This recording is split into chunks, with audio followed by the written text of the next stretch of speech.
presentation of Fox Sports. We are sports. We are Southeast.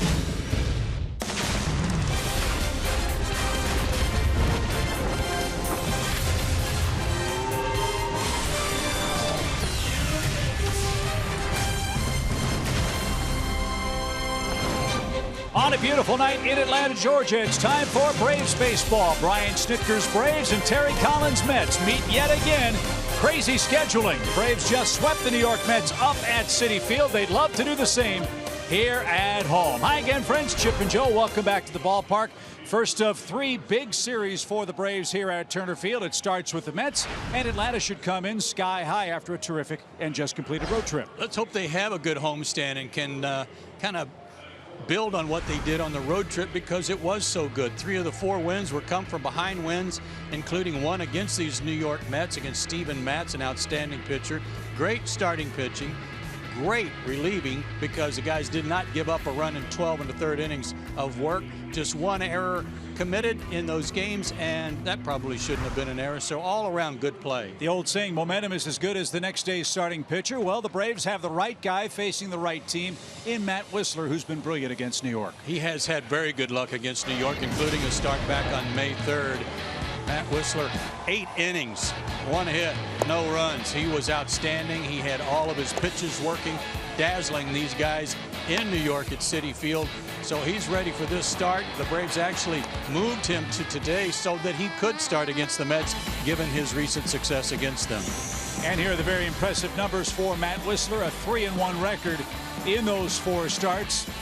2 or fewer runs in all of them. That's certainly very impressive. Baseball in New York is always a soap opera, and quite frankly, they'd have to rename their team General Hospital. The Mets are beat up, they are banged up, and they need Matt Harvey to pitch a good ball game tonight after Noah Syndergaard came down with a bum elbow yesterday. Well, they've got several guys, and Cespedes not playing today because he's got a bad wrist, so their offense already troubled is going to be hurt even more. But the Braves had 7 hits off Harvey at Citi Field, and 4 of them went for doubles. So they were jumping on that fastball. Matt Harvey does throw hard. He's had a tough start to his season, but had been pitching good baseball going into this start at Citi Field. So Atlanta has had some good luck against him in the past. Let's hope that continues tonight. 2-4 lifetime against the Braves. So, Paul Bird, it's Matt Wisler versus Matt Harvey, a battle of the Mets. What do you see for Game 1 between the Braves and New York tonight? Well, it's official, Chip. I got to tell you, talk to Terry Collins. The game has not changed in the last 100 years.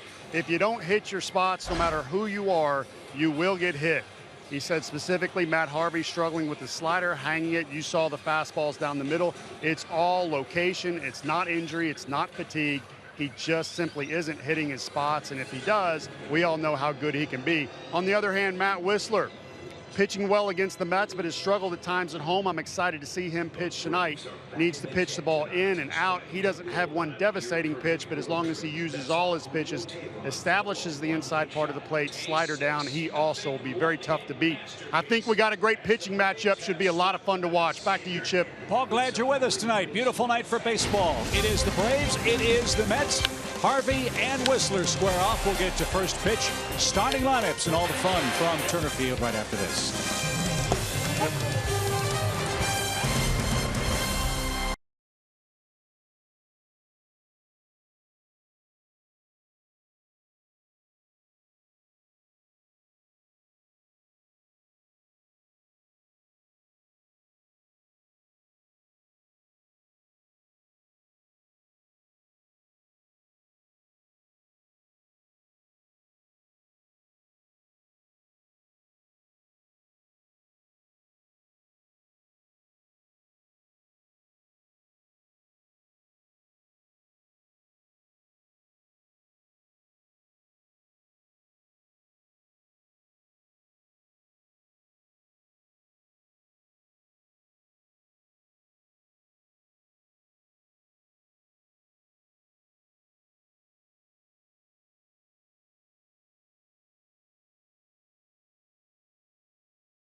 Atlanta Braves baseball is sponsored by Delta Airlines, your local Ford dealer, The Home Depot, and Xfinity. X1 from Xfinity will change the way you experience sports.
Outdoors, right stuff, low price every day. Man, it's great to be back in Atlanta. A very long homestand for the Braves. We've got 4 with the Mets. We've got 3 with the Cleveland Indians, 3 with the Marlins, and it gets started tonight with Matt Whistler, who's pitched great baseball for the Braves against the Mets. He goes to work in Game 1 tonight. This is his 14th start of the year. He is 3-7 with a 4.23 ERA. His ground out to fly out ratio this year, he is the NL leader in fly ball outs, 103 of them. So it'd be nice to keep that ball on the ground a little bit tonight against the New York Mets, who have the next to worst batting average as a team in Major League Baseball. His 4 keys, however, to pitching success: number 1, 6.92. That is his ERA in the first inning. He's got to try and avoid problems in the first and then have some smooth sailing. In his last start against the Reds, which was a win, he won the game 7-2, but he faced 26 batters through 6 innings. He did not have any 1, 2, 3 innings. Tonight, perhaps he can have a few of those. And if he does get the ball on the ground, the Braves have to catch it, which is something they did very well on the just completed road trip. Emilio Bonifacio, Ender Inciarte, and Nick Markakis are in the Atlanta outfield. Freeman, Peterson, Ibar, and Adonis Garcia back at the hot corner. And tonight's catching starter is A.J. Brzezinski. There's no secret about this New York ball club. They are really banged up. They do not have Lagares. They do not have Cespedes. He's out with a bad wrist. Lucas Duda out with a stress fracture in his back. David Wright has had back problems and now neck surgery. And some of the men, Joe, that are even in Terry Collins' lineup aren't swinging the bats very well either. So you've got to like Matt Whistler's chances, at least on paper, to get this series off to a good start tonight. Yeah, but get off to a good start. Don't let them think that they're going to be okay tonight by scoring some runs early and turning it over to Harvey. Beware of Curtis Granderson. He's got 6 leadoff homers this year. He's hit a couple of homers against the Braves, including a grand slam. And Matt's first pitch is in for a strike on a 90-degree night in Atlanta.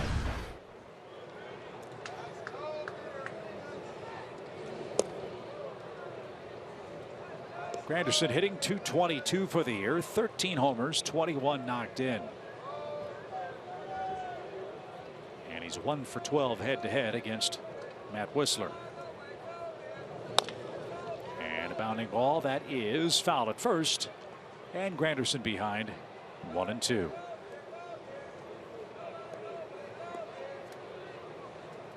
Well, the Braves had a fun time up in New York. The last time we saw the Mets beat them 5-1, 4-3, and 6-0.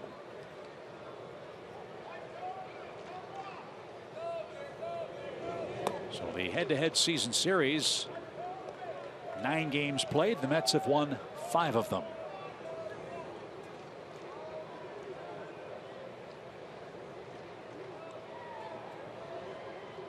Shift on for Granderson with a 2-2 pitch, and it's fouled away.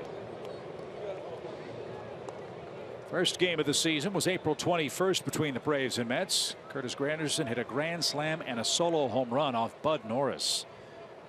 And that was also a game that Matt Harvey pitched. He went 5 innings and gave up 2 runs. New York won that one 6-3. Broken bat, bouncing ball right into the shift, and Eyeball makes the play, and we're underway with a ground ball out, 1 down. Another area for Matt Whistler is home road splits, a 1-5 mark and a very high ERA for his own ballpark. He can certainly stand to improve on that tonight. And the fact that the long ball has been costing him. He's given up 7 home runs in his last 3 starts, which covers just 10+ innings. Well, that's certainly cause for concern because the Mets hit a ton of home runs. They've hit 94 of them this year. Cabrera's hit 8, and he may be the hottest Mets hitter in their lineup. He's homered in back-to-back games against Kansas City.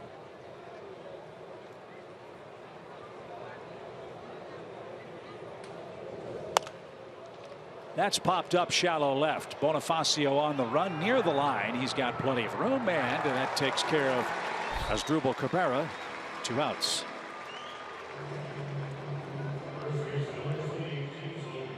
And James Loney is coming up. Loney was 4 for 9 against the Braves up in New York and is hitting .289 for the year.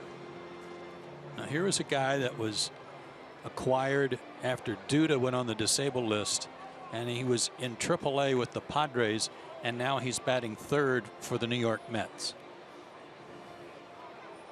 With all due respect to James, that's quite an ascent from AAA to where he is right now, but he is one of their hotter hitters. And he's reached base in 12 of his last 13 games for New York. And has 8 hits in his last 21 at bats, covering 6 Mets games.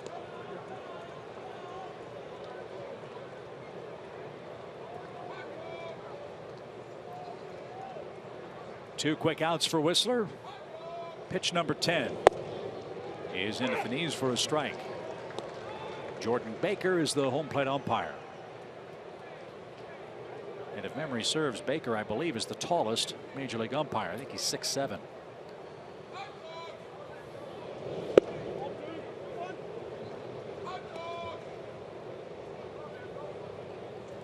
What wind there is appears to be blowing straight out toward right center field tonight.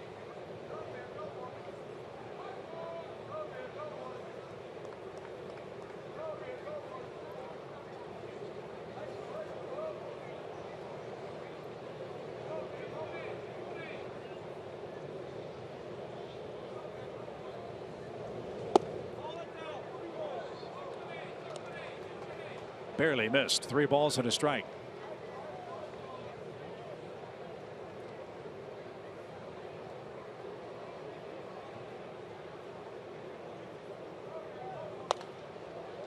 Loney got a fastball, but fouled it away, and now it's 3-2.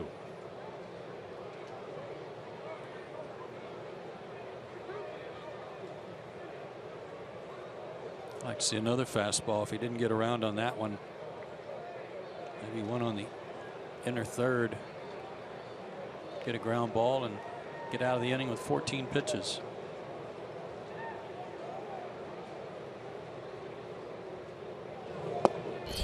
Low and away, he missed with it. 95-mile-an-hour pitch. And that's the first Mets base runner, James Loney, with a 2-out walk. And here's Neil Walker, the Mets second baseman, batting 4th for Terry Collins. But he too is in a slide. He's 0 for his last 15 and 3 for his last 23 at the plate. That makes 8 first-inning walks for Matt this season, and that's the most in any inning.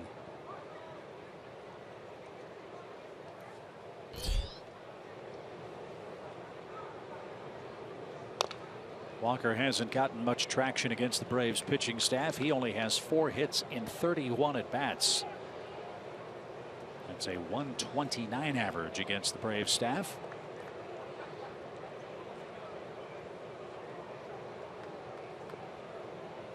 And you know, the frustration for Terry Collins has to be sky high. He doesn't have his team with Wright and Duda and Lagares and Cespedes all hurting. So they have to win games, kind of like they did against Kansas City. They got to hold the other guys down and hope they can score one more.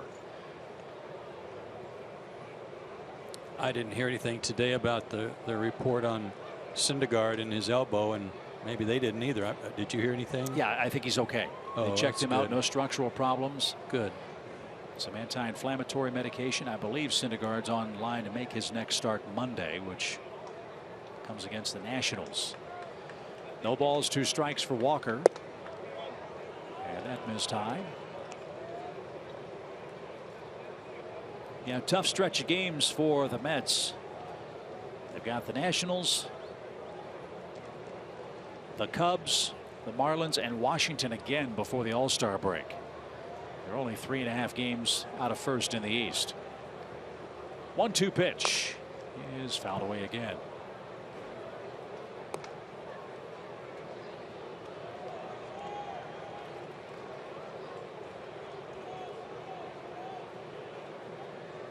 Even though Walker's in a slide right now, you have to respect his power. He's already hit 14 home runs. That's second on their club to Cespedes, who's hit 18.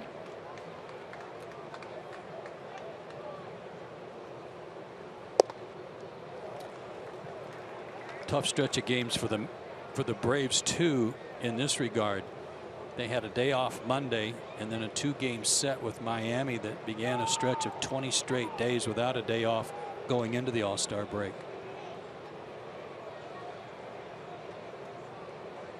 2-2 outside. And so the ripple effect of that walk is a lot of extra pitches for Matt Whistler. Yeah. On one hand, I'm saying, you know, first inning high ERA and no 1, 2, 3 innings. A lot of fly ball outs, a lot of home runs given up. And on the other hand, I'm saying be more aggressive. And he walked Walker back-to-back bases on balls, and A.J. Przinsky is out for a visit. And now you've got a man who's back at home in Atlanta, and he can hit anybody's fastball. Yeah, A.J.'s not out there to ask about wedding gifts and candlesticks or anything like that.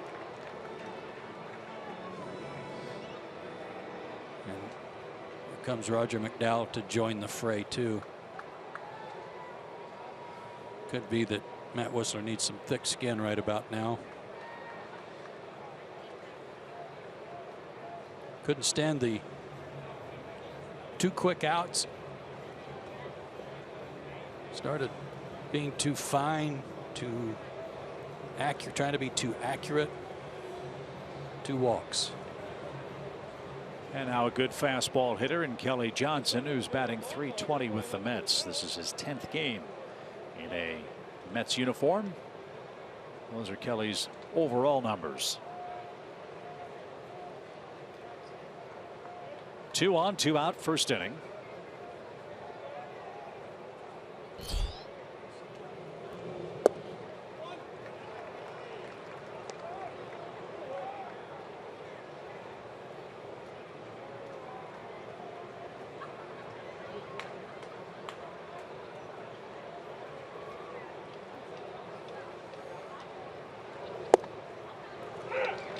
So after the quick second out, Whistler's thrown 13 more pitches. Walks to Loney and Walker, and now an even count for Kelly Johnson.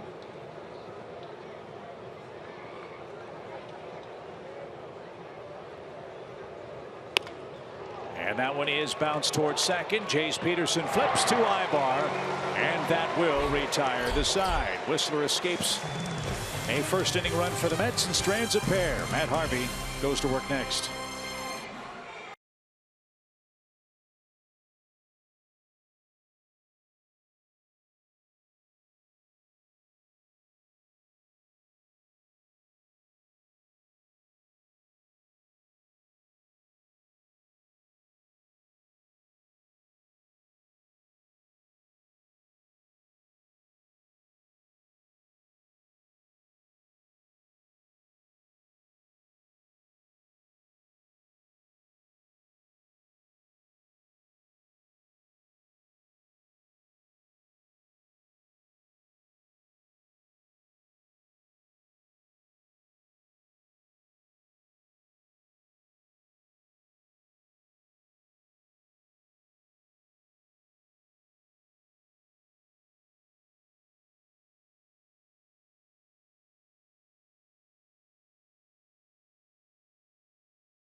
To score a run from Matt Harvey in the first inning. We'll see what the Dark Knight has in store for the Braves as he opens up the series for New York.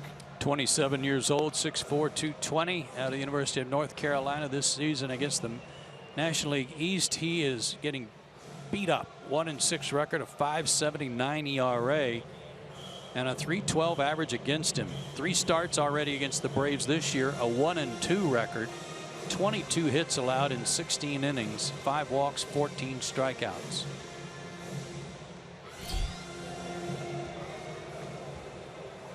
It is said one of the most difficult things for a starting pitcher to do is to face the same team in back-to-back starts. It's the challenge for Matt Harvey, who gave up 4 runs in 6 innings in his last outing against the Braves up in New York. Now he's got a pitch on the road where he's 2-5 this year. And Jace Peterson, the first man to face him tonight. Jace is off to a roaring start since coming back from Gwinnett. He's got a hit in each of his last 10 starts, with 6 RBIs and 9 runs scored in that stretch.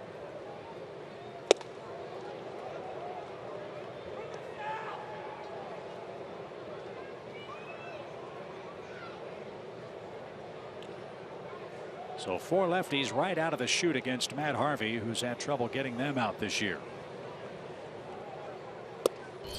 And taken low, 3 balls and a strike.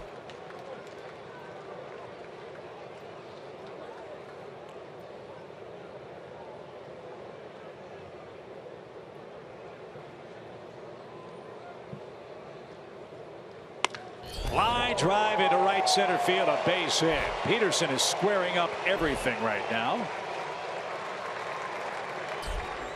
And with 1 crack of the bat, the Braves are in business here in the first. He's not casting his hands out. He's not rolling out around balls. He's staying inside them. This is a beautiful swing on a good fastball in and barreled it up. Remember how many times last year we'd see him roll over a pitch like this because his arms got way away from his body? He's on fire. Good to see. And here's Ender Inciarte, who had one of the best games of any Brave up in New York last week. Peterson's running, and a cue shot down the third baseline is foul. No balls and a strike.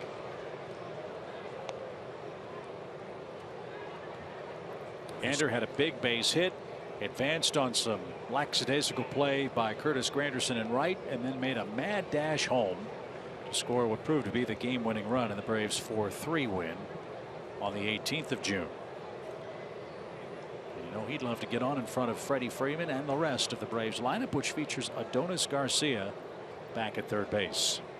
Jace had a great jump there and just got picked off this time. So Matt Harvey picks off Jace Peterson, and he'll go back to the windup with one out.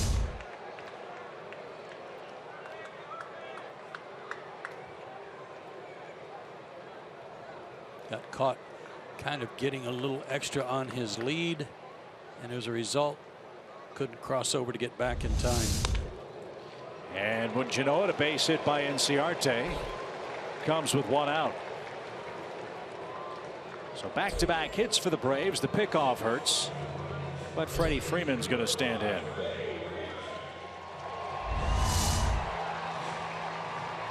Breaking ball had a lot of the plate.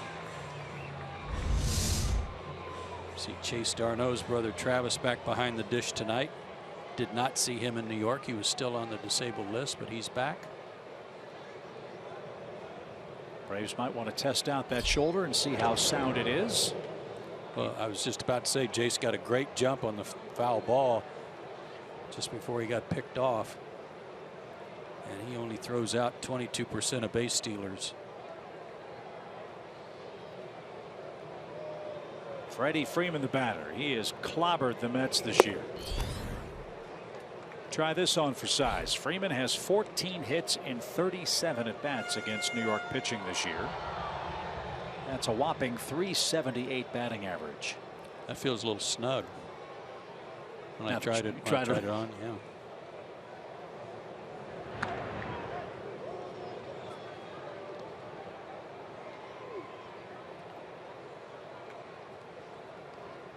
That work has come in 9 games. And Freeman, of course, the National League Player of the Week last week. Swing and a miss, even count. Mid-90s fastball, ranging from 93 to 97 for Harvey. Most of what we've seen so far tonight have been two-seamers.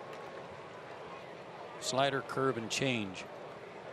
That appeared to be a curveball.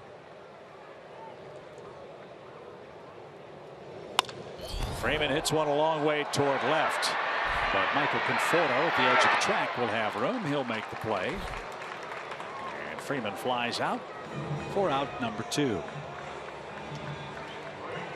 So the pickoff looking like a very big play in this inning. After Inciarte's hit, pretty good chance the Braves would have had him at the very least first and third. That would have been deep enough to score a run, but no such luck. 2 outs for Nick Markakis.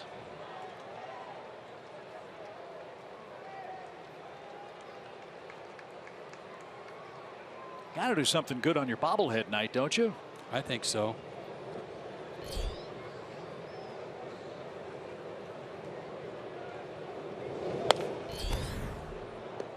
And fouled back for a swinging strike.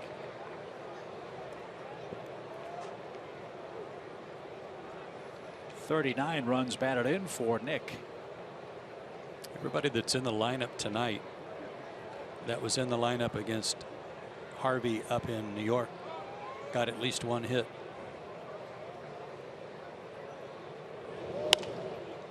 That's popped up. Kelly Johnson at third base is at the stands and runs out of room.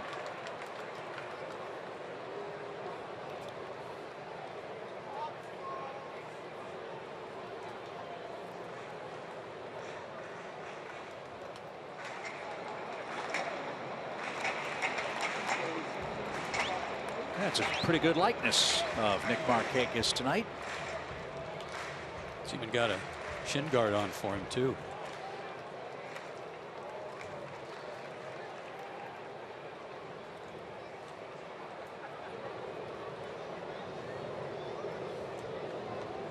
One of two Knicks homers have come against New York this year. And a favorable wind, as I said, for the left-hand hitters tonight. See if Harvey can make a 2-out mistake with Inciarte leading at first.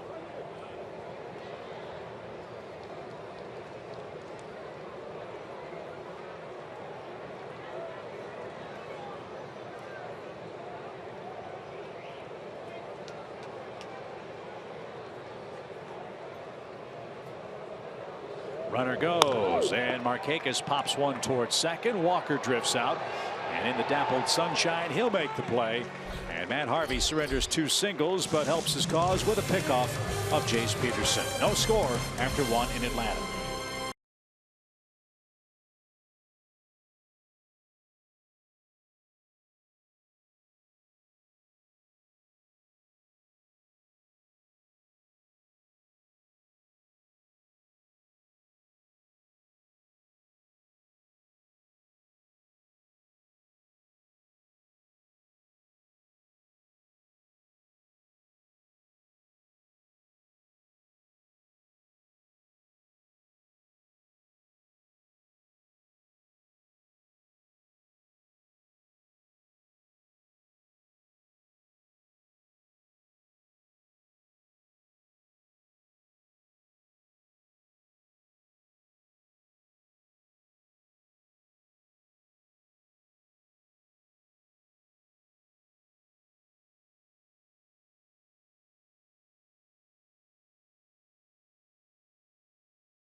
The Braves have not yet taken the field. Only now is Matt Whistler and A.J. Pierzynski making their way to the mound and plate. We do not have home plate umpire Jordan Baker out there. So we have a delay of some sort here. We're not quite sure what it is. Mike Everett, the third base umpire, is I believe is the other one missing. He may have gone in and perhaps put the gear on if Jordan Baker was feeling ill.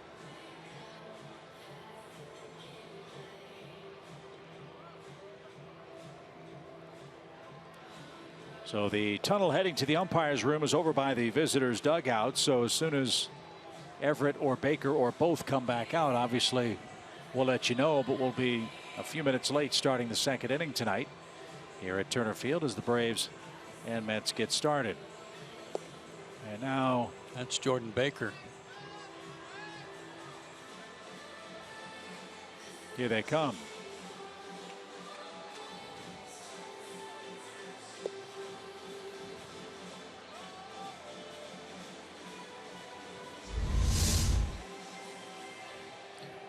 There was the last out, and you can see Baker hustling off the field.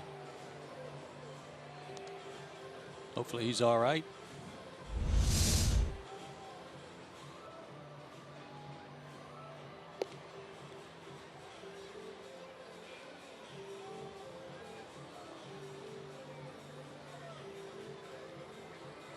So Matt Whistler is ready to go, and so's the home plate umpire. Michael Conforto will lead off for the Mets. Travis d'Arnaud and Alejandro De Aza are coming up for the Mets. Wrist problems are proving to be an epidemic for some of these Mets hitters. Not just Yoenis Cespedes, but Michael Conforto too. He had a cortisone shot when the Braves saw the Mets up in New York. And it has not taken effect yet. He's 8 for his last 70. That's a 114 batting average over 23 games.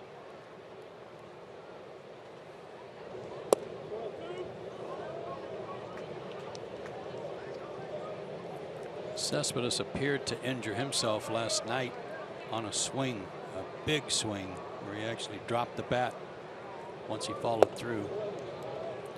Well, here we go again.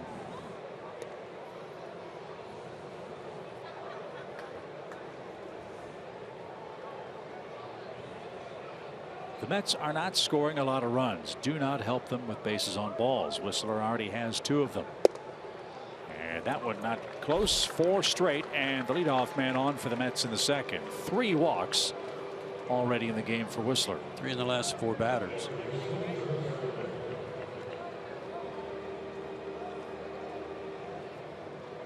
And this is Travis d'Arnaud. He's hitting .184, no homers and an RBI. Went to the disabled list April 26 with a rotator cuff strain.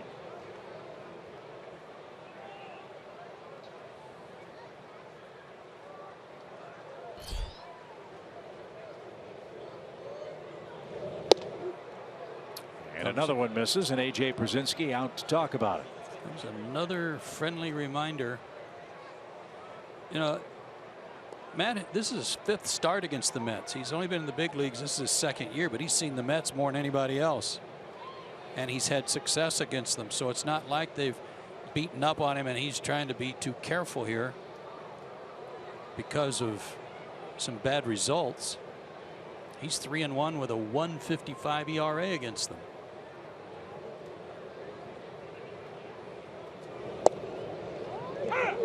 That went in for a strike. It's 1-1. d'Arnaud, a former Philly who was traded to Toronto for Roy Halladay. Then came to the Mets with Noah Syndergaard for R.A. Dickey. Josh Tolle and Mike Nikias. That was a deal right before Christmas 2012. d'Arnaud last year played 67 games and hit .268. Drove in 41 runs in those 67 games, and that really is the rub with regards to d'Arnaud. It's been an unfortunate trend in his career. He's been hurt a lot.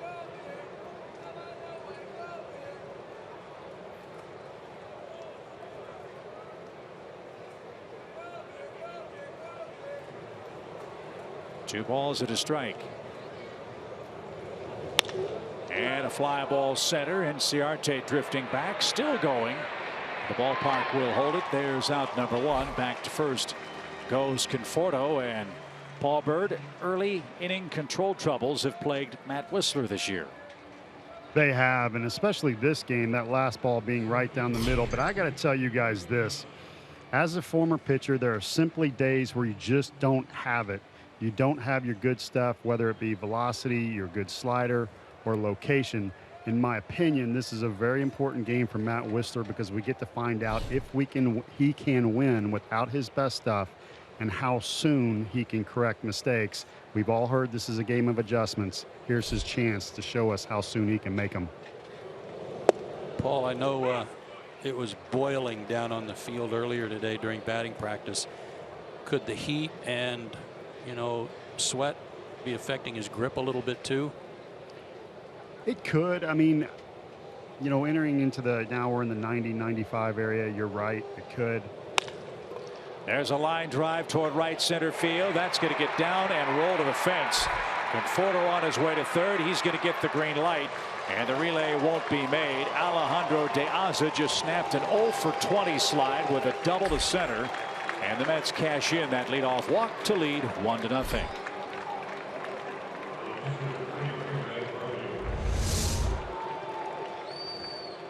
There's another one down the middle, Paul.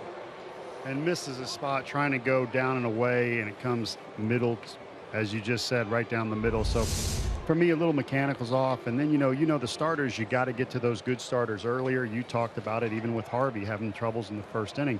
Matt Whistler hasn't had the most success here, 1-5 with the 4.5 ERA here at Turner Field. So a little bit of that could be an effect too, but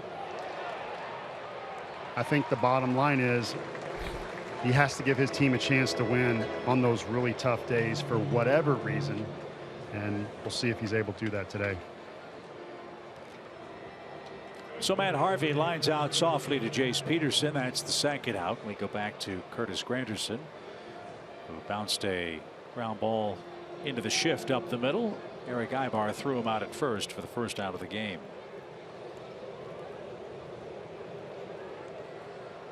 Well, the ball strike distribution tells you all you need to know about Whistler in the early going tonight. That's his 36th pitch. He's thrown 18 strikes.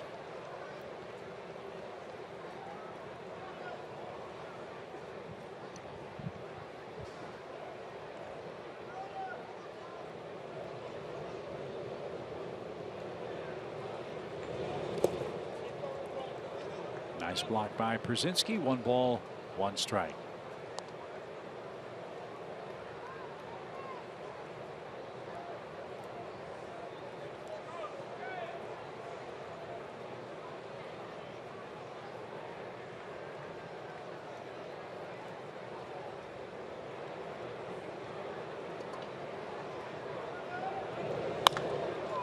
Towering pop up into shallow right. And Nick Markakis is there. He's got it. And that'll retire the side. The Mets cash in a leadoff walk with an Alejandro De Aza double to center. It's 1-0. Mets in front.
Outdoors, right stuff, low price every day.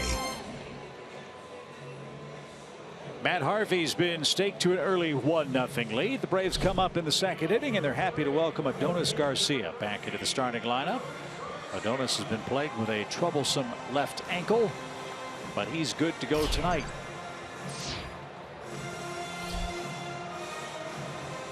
And he's our Zaxby's indescribably good play. Great numbers against the Mets in his career. 14 games worth. First start in about 6 days. He did pinch hit a couple of times on the Braves road trip. And the Braves put him through a whole battery of infield drills before the game to make sure that he could play third base tonight. Terry Pendleton hitting him ground ball after ground ball. And yanked foul past Bo Porter, the Braves third base coach. 1 ball, 2 strikes. You can see the tape on the left ankle. Yeah, checking out the range. Now he can go from left to right.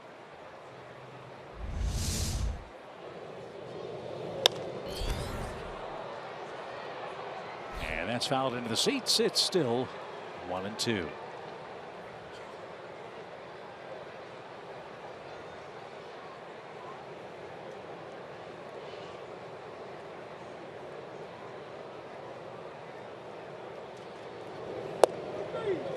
over the inside corner at the knees. Adonis didn't like it. Jordan Baker gave Harvey the low strike. And that's Matt Harvey's first strikeout tonight.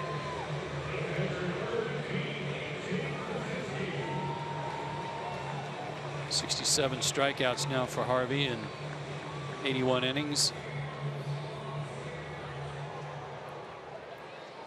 That's not too far off his normal pace, but a .286 average against him for the year is.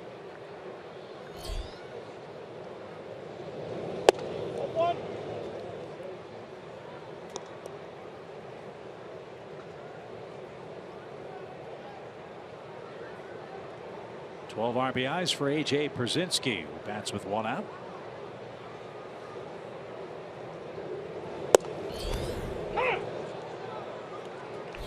That hit the outside corner.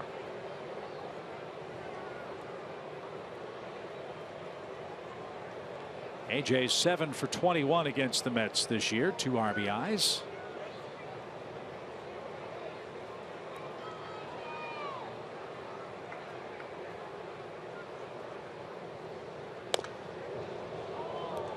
And a nice play in the Braves dugout by Jace Peterson to grab that with a bare hand. AJ's our Home Depot tools from the dugout feature. And his last 2 years against the Mets have been very good too, and 6 for 9 in his career against Harvey, including a 1 for 3 game in New York. That's served to left and out of play. It's still 1-2. Pierzynski, then Ibar here in the Braves second. Atlanta got 2 hits in the opening inning. Jace Peterson led off with a single. He got picked off. And Ciarte followed with a base hit to right. Freeman flied out. Markakis popped out.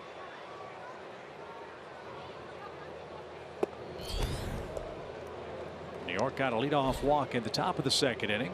And Alejandro De Aza doubled him home with 1 out.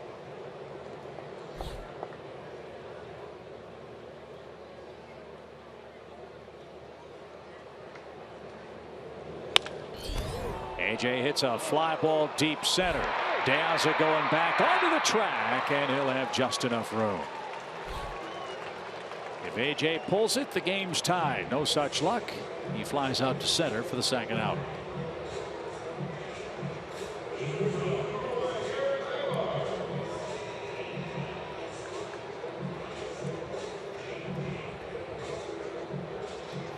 Eric Ibar's bat is coming to life. Considering where his average was, a .209 mark is pretty darn good. This is what Eric has done on our Georgia lottery, hitting the jackpot. Quite an improvement for the month of June. And his average is at .209 for the year. So you say, what's the big deal about that? Well, he's come from way off that to get it up to .209.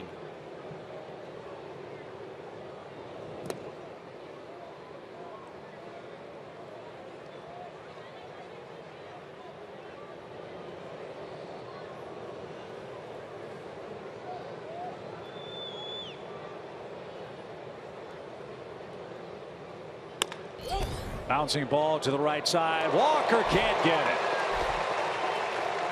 And he looks down at his glove as if to say, how'd I miss that? Ibar with a 2-out hit, the 3rd hit of the game against Matt Harvey. Maybe he was looking at his legs, because it looked like he was running in sand going after this.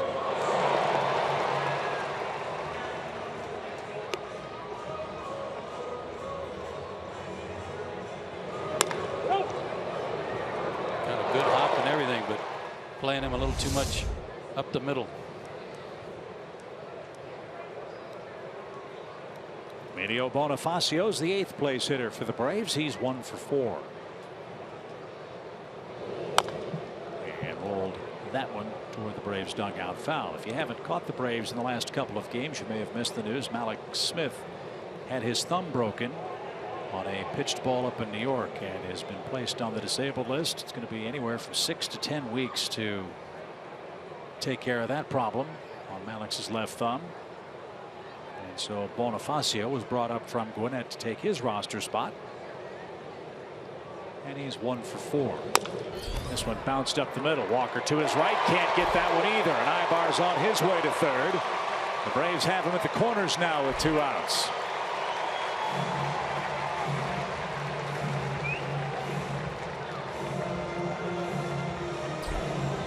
I'd like to say, well, he was playing Bonifacio too much in the hole, but that's not really the case. I think Walker might have his Poana glove out, and the Braves have Bermuda on the infield. Maybe that's part of the problem for him.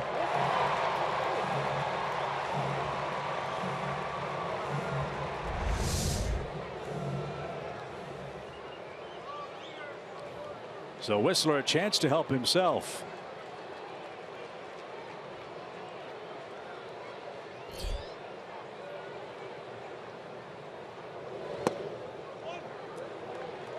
Times have been tough for Matt at the plate. He's 1 for 25, but he does have a run batted in.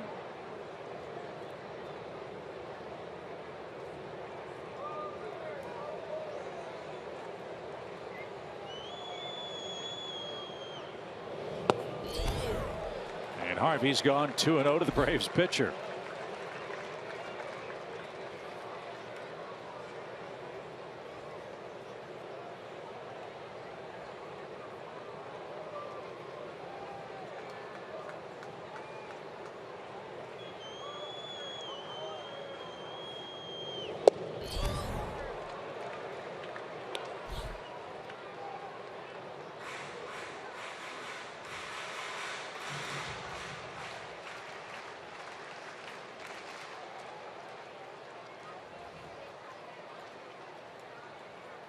Ibar and Bonifacio, the runners at the corners with 2 out. And this one right at Walker, who goes to a knee. And the throw to first is in plenty of time. No runs, 2 hits. The Braves have 4 of them, but have yet to score. It's 1-0 New York after 2.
Sponsored by your local Toyota dealers. Let's go places. The Georgia Lottery. And Zaxby's Indescribably Good. Well, let's see if Matt Whistler can help himself with an easy 3rd inning. He hasn't made it easy on himself so far tonight. He's issued 3 walks against a team that he has had terrific luck against, as you'll see on our Academy Sports and Outdoors leaderboard. Well, the guy at the top of the list is the guy that's at the top of a lot of teams' list in terms of lowest ERA, but Matt Whistler and Julio Teheran 2nd and 3rd against their intra-division rival.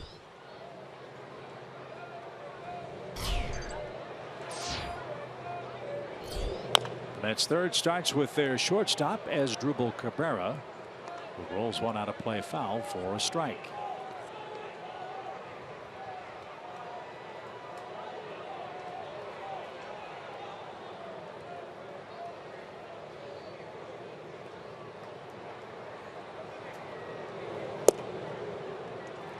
That moves downstairs. If you're to believe all the published reports that are swirling around the internet these days, there's some talk the Mets are kicking the tires on another shortstop. It's one they ought to know pretty well. It's Jose Reyes. And that's a bounding ball foul. Reyes was officially released today by the Colorado Rockies, so he is a free agent. Colorado still owes him $38 million. And with all the injuries that New York has endured and no timetable yet for David Wright's return, another player who could provide a spark offensively might be something they could have very inexpensively. Fly ball toward left. Back goes Bonifacio. Leaping try at the wall. Can't get it. And Cabrera's in at second with a stand-up double. Well, that's some good power the other way and a ball that just kept carrying. Emilio gave it a great effort here and had it in his glove. Doggone it. Right there, he caught it, but right out on the end of his web. Hit the wall pretty hard. Well, we told you Cabrera's the Mets' hottest hitter. And he's got his first hit of the night, a double to start the inning. And James Loney, the New York first baseman, who walked his first time up, will try to get his man to third. And a fly ball to center, chases Inciarte back. Ender's got it. Runners tagging. Here comes a throw toward third. It is on target, but just a bit late. Eric Ibar thought he left early. Braves may appeal that.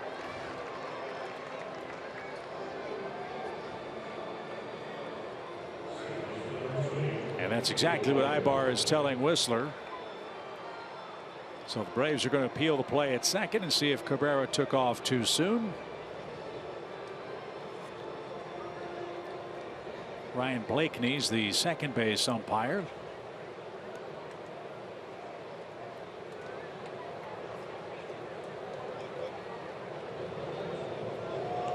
And he did not leave too soon.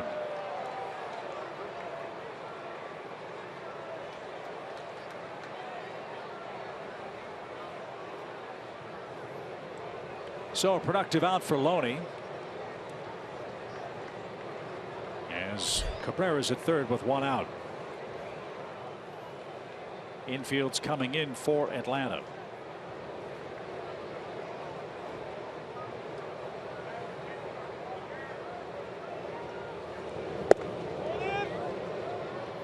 Back to Reyes. He would certainly be a shot in the arm for the Mets, given his experience and the way he plays. There was talk that he would probably play third base if they did sign him. And you're right, he would come cheap because they would only have to pay him the minimum, and then the Rockies pay him the rest of his salary. The question is, do the Mets want that PR obstacle of his domestic abuse problem? Good pitch. Walker didn't get it. 2 balls and a strike.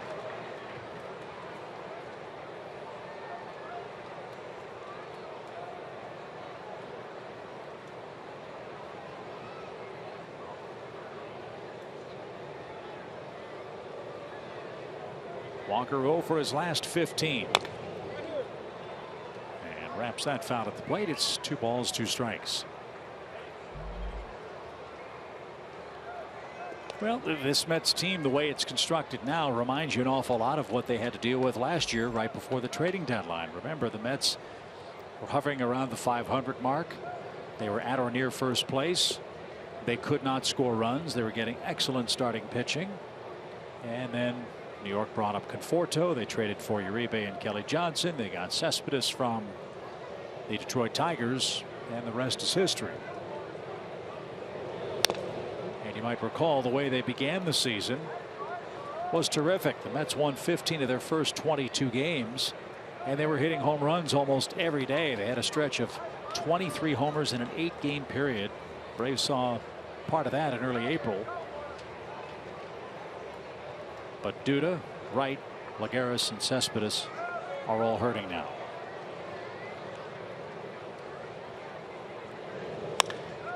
Popped up, shallow left. Bonifacio measures it up. There's the catch. Cabrera's coming home. The throw to the plate is up the line, and it's a sacrifice fly for Neil Walker to extend the Mets lead.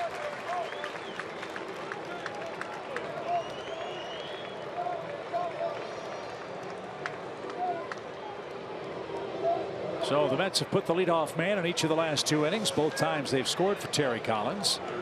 And 2 runs for his team right now must feel like about 10. May and June, a drop of almost 2 runs per game. Fewest runs per game and the lowest average in Major League Baseball since the 1st of May. Kelly Johnson pops the first pitch up center of the diamond. Ibar says he's got it. Backpedaling at the second base bag. He makes the catch, and that retires the side. Cabrera doubles to start the inning. A sac fly brings him home. Top of the order coming up for Atlanta, down 2.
To the home third, and in honor of Henry Aaron tearing down number 44 tomorrow as part of our Turner Field final season countdown, fans, you can get field view seats for $7.75 each. These seats are usually $39 a ticket. That's a savings of 81%.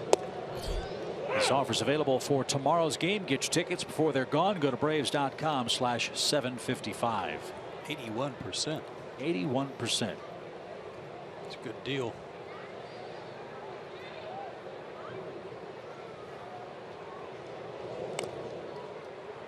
Get a chance to come to the ballpark on a pretty night. See the Braves and the Mets.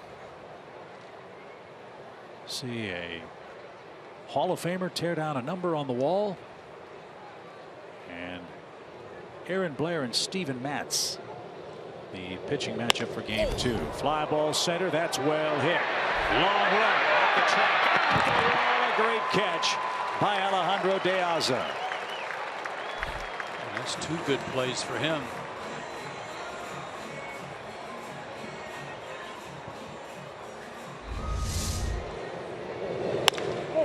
Lagares out, Cespedes out, forced into duty in center field, and he's tracked down 2 right by the wall.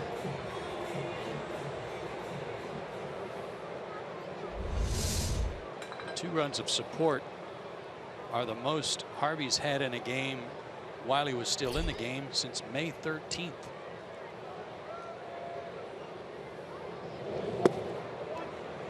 Yeah, these two pitchers could form a support group or a lack of support group. Neither Whistler nor Harvey get much offensive help when they're on the mound. But Harvey leads tonight by 2 as Inciarte skies 1 foul, 1 ball, 1 strike.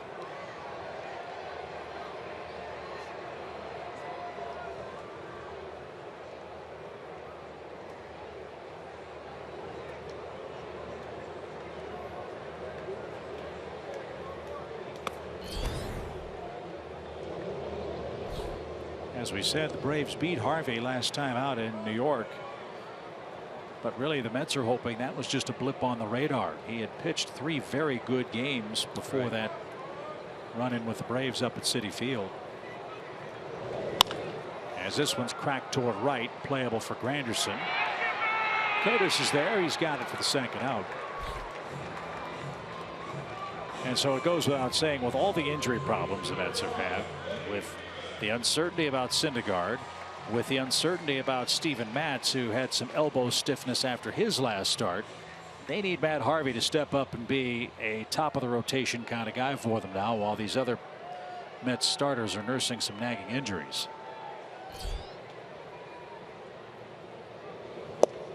Well, I'll say this for him.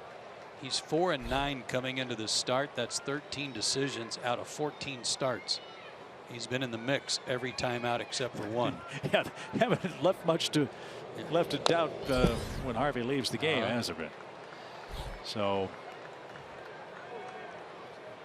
ahead of Freeman, no balls, 2 strikes.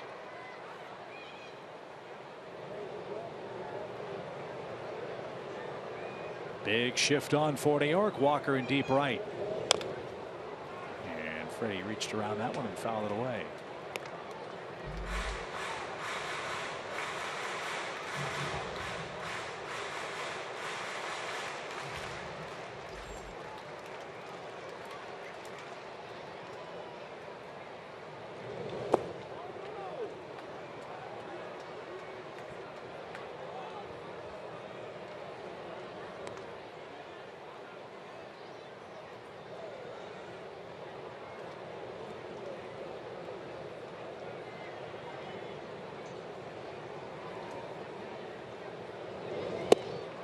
That was a filthy pitch. A biting slider in on the hands of Freddie Freeman, and he couldn't catch up to it. That's the second strikeout for Matt Harvey. He has another shutdown inning, his first perfect frame tonight, and he enjoys a 2-0 lead.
I've had a couple people say it looks like Ender Inciarte, but I think the swing and the finish and the guard on my foot all looks good, man.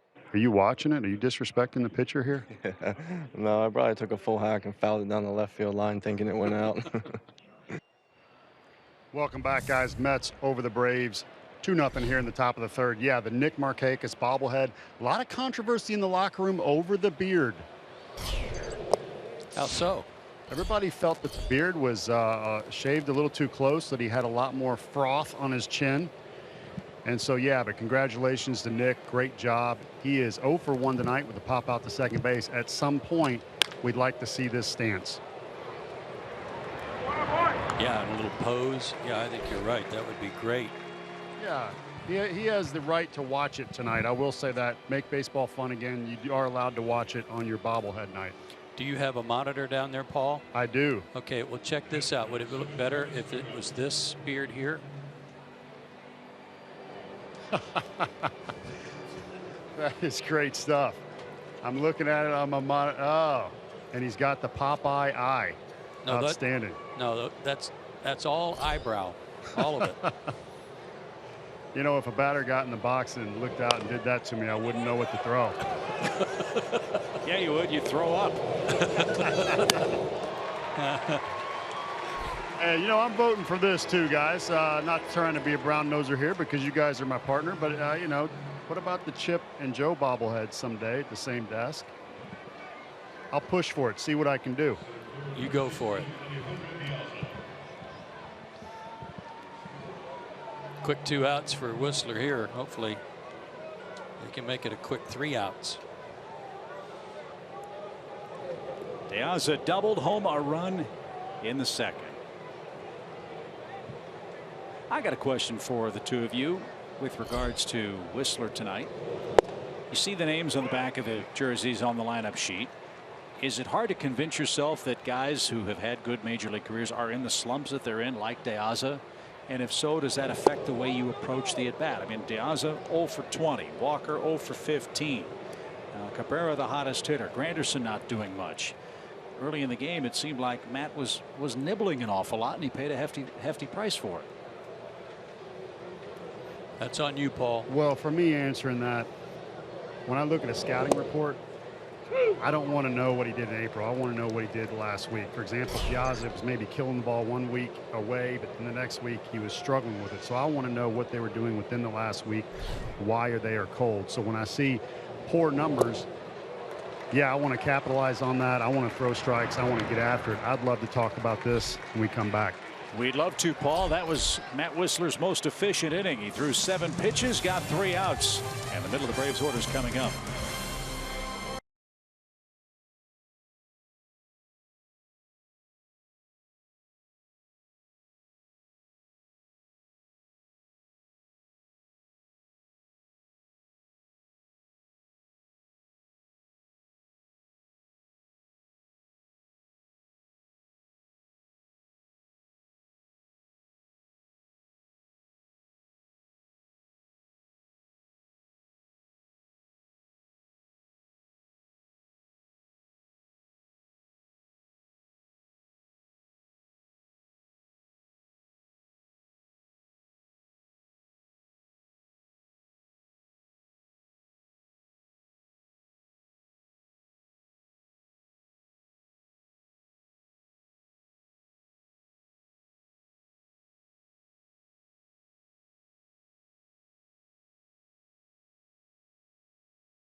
Here in game 1, Joe Simpson, Paul Bird, Chip Carey with you from the ballpark. Paul, let's continue our discussion.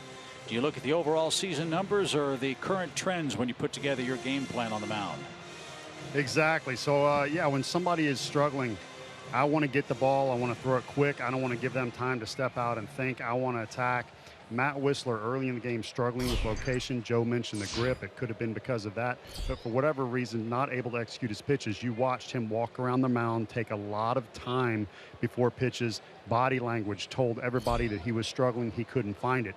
I think you can see the same thing out of a hitter.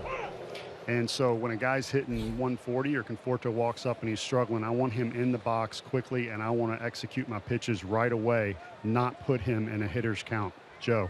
I agree 100%, Paul, and it's easy for a hitter to see the look and the body language of a pitcher who's frustrated and throwing a lot of balls compared to strikes. You sense it, you know it right away at this level, and a all of a sudden you start becoming a little more aggressive yourself as a hitter. Markakis shoots one toward left. Conforto can't get it.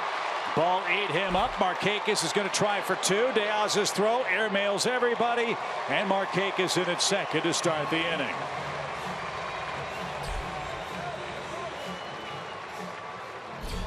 And that will be ruled a double. Yeah, it looked like Conforto got too close to this, and then the hop skipped off of him. Nick will gladly take a two-base hit here. Thank you very much. But a good start to the inning. First start for Garcia since June 16th. He struck out looking to lead off the second. And Harvey missed low and away. 1 ball, no strikes. And I'm with Paul. I want to know what a reliever's done over his last 5 outings. I want to know what a starter's done over his last 2 starts, maybe 3. And if I'm a defender, I want to know the last 10 days. Hot, who's not. Back to the mound. Harvey will make the play to first for out number 1. So Adonis can't move Markakis up 90 feet. A.J. Przinsky, the batter, he chased Diaza to the center field fence his first time up. One of the things that the Braves did so well over their winning streak and in that road trip, they did every little thing right. They executed, they bunted, they moved runners over, and then they got them in.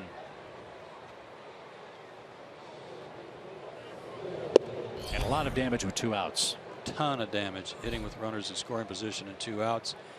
Yesterday down in Miami, as an example, they had a runner at third with 1 out in the first inning and Freddie Freeman up, and they couldn't get that runner in.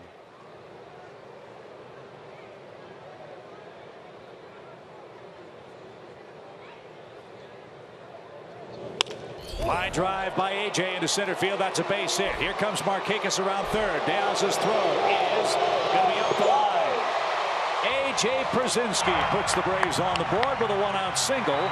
It's a 2-1 game.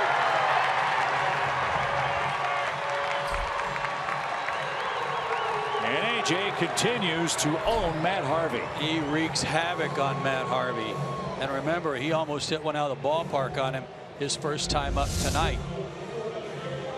Fastball, belt tie, gave him a chance to extend his arms. This ball was hit right at Diaza.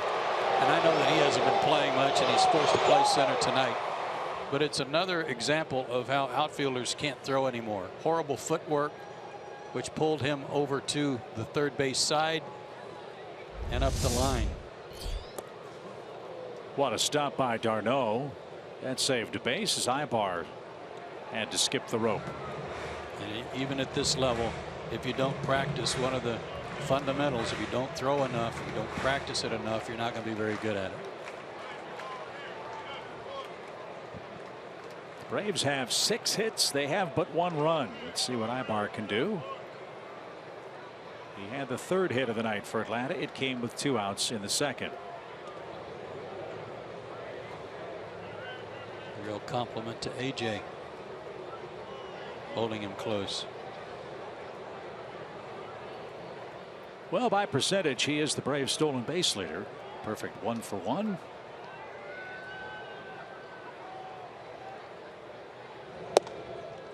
And upstairs, 2 balls, no strikes.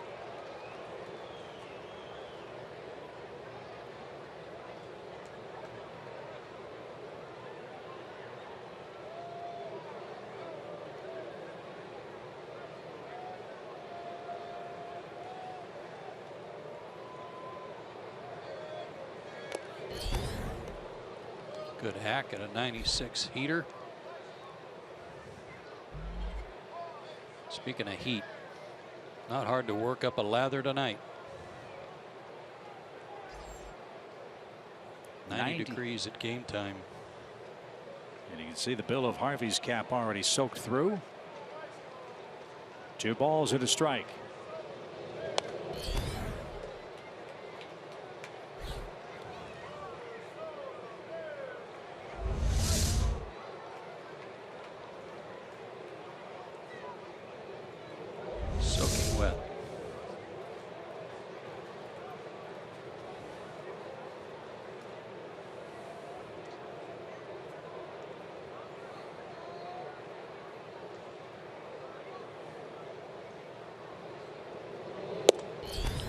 pitchers will sometimes change uniform tops during a game because they'll get soaked through. Do they do the same with caps? That's a good question. I don't know that I ever saw a guy change caps. Shirts, yes. Caps, no. And strike three. Ibar thought he earned a base on balls. Instead, he's rung up. And Harvey has his third strikeout of the game. That's the second out of the inning.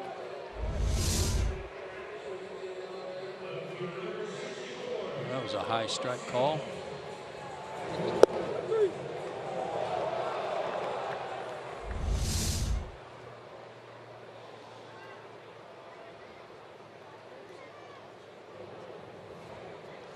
AJ at first for Bonifacio. He too has a single tonight.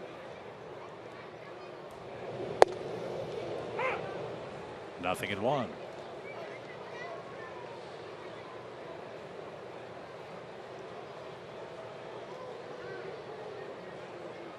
Two 2-1 Mets. AJ Pierzynski singled home Nick Markakis.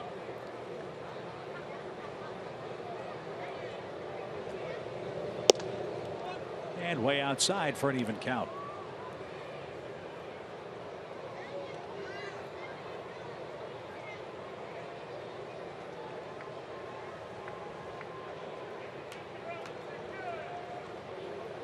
Markakis doubled to lead off the inning.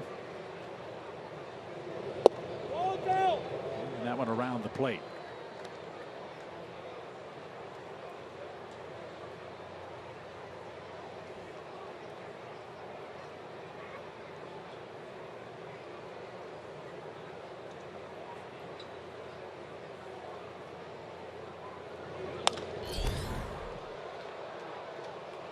Now 2-2.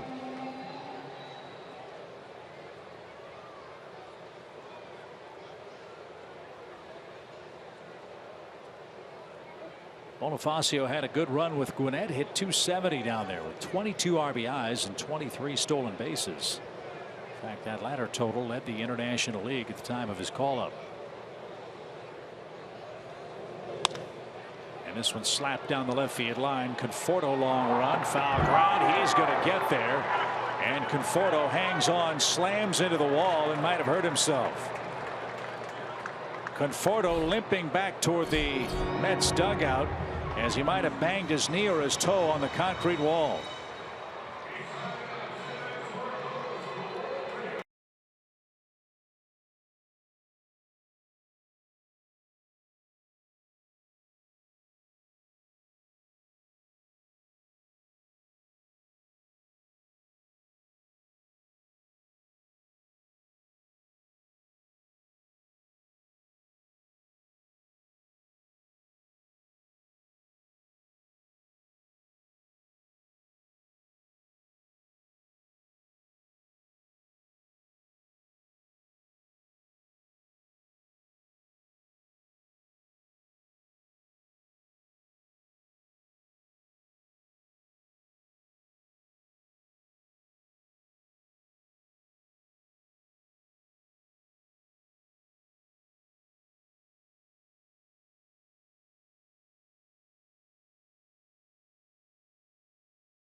Another starting player injured, and Michael Conforto came up limping after making this terrific catch. Banged his knee into the padding, left an indentation in the padding. His foot actually hit the bottom of the pad and ripped it right there. but he was favoring his knee when he came in.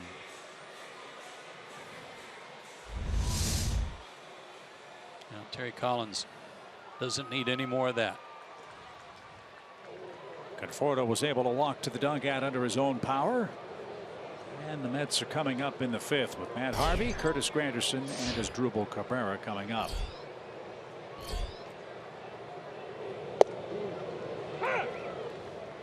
Harvey hit a soft line drive to Jace Peterson.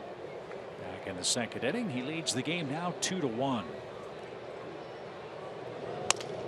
Broken bat. High bar at short, got a friendly hop. And Harvey's an easy out, 1 down. 7 of the first 9 outs recorded by Matt Wisler were the fly ball out variety, including the sacrifice fly by Walker. And then last inning, he got a ground out, a foul out to the catcher, and a strikeout. And here another ground out. So maybe things are settling in for him, getting in a little better groove. He's set down 7 straight Mets. He's down only a run. And Curtis Granderson, the batter, he's 0 for 2.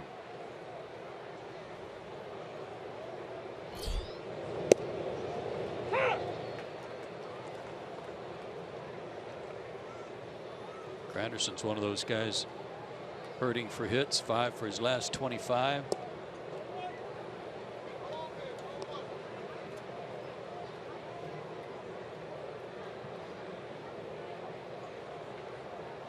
"13 homers, 9 of them have come on the road for the Mets right fielder. And he showed bunt and took low. 2 balls and a strike.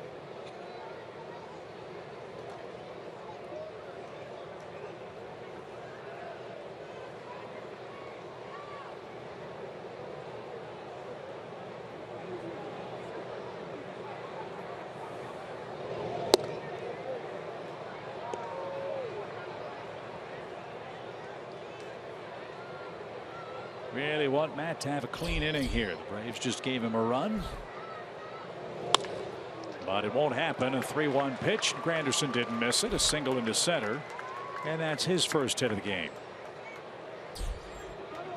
His 1-2-3 inning last inning for Wisler was his first in 13 innings, dating back to the 2nd inning 2 starts ago.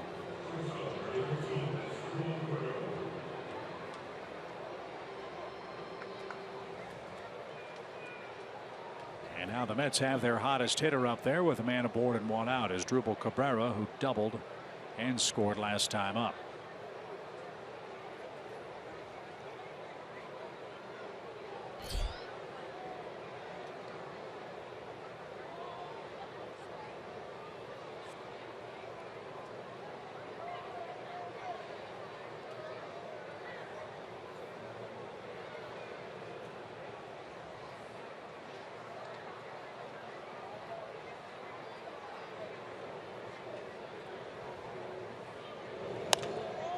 Popped up.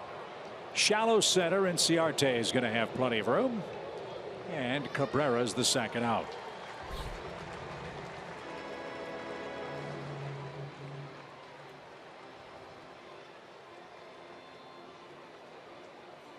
And now James Loney. He's walked and he's flied out.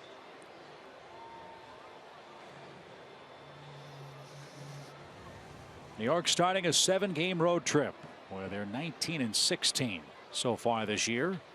4 with the Braves, 3 with the Nationals. A chance to go head-to-head with the top team in the division after they leave town. The Mets can gain ground on Washington, who's idle tonight.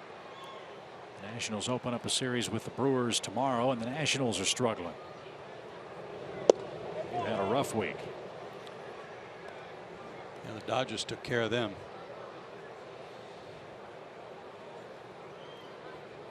Matt Wisler started with first pitch strikes only 4 of the first 9. Now he's 9 of his last 12.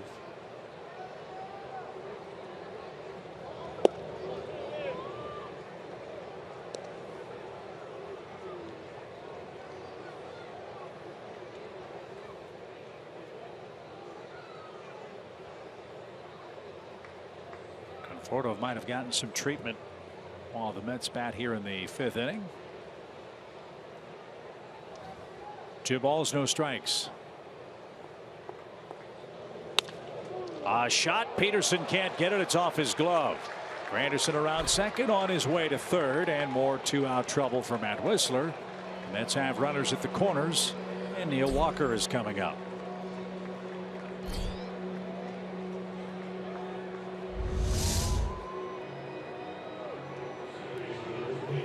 Just out of the reach of Jace.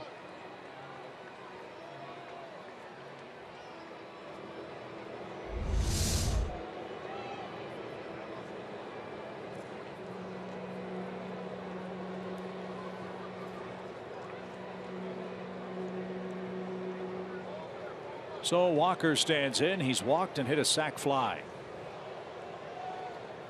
29 RBIs for the Mets second baseman.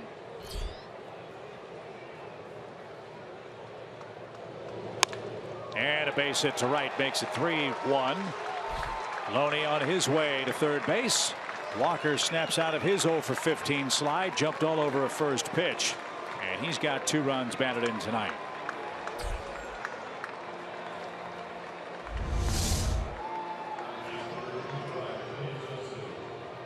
Location down the middle. Missed a spot. Cost him a run. Unable to get the shutdown inning he really needed. Now Kelly Johnson.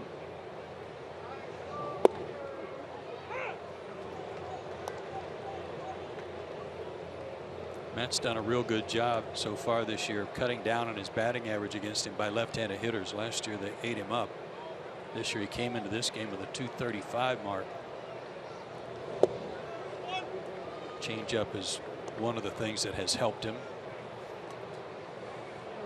But tonight the left-handed hitters are having a field day. He's kept Kelly in check to this point. Johnson 0 for 2. And a roller at the plate foul. 1 ball, 2 strikes.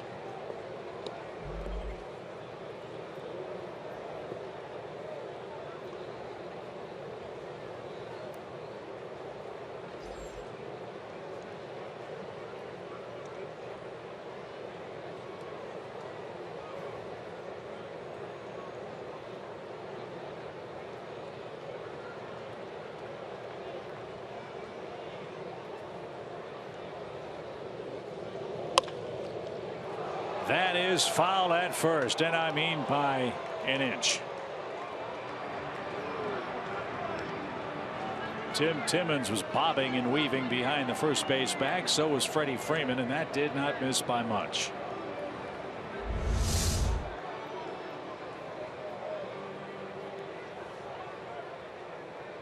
What makes you wonder how it missed going over the bag.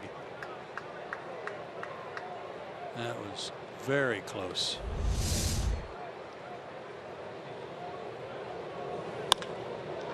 Kelly popped another one up. Right center field. It'll be Inciarte, and the side is retired. A run on 3 hits. A 2-out single by Neil Walker extends the Mets lead.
the Cubs. Bottom of the fourth, Giancarlo Stanton at the dish. He's been quiet lately, but not tonight. That's a solo shot off John Lester to tie the game up at 1 apiece. That was his 14th home run of the season. It's still tied 1-1 in the bottom of the fifth.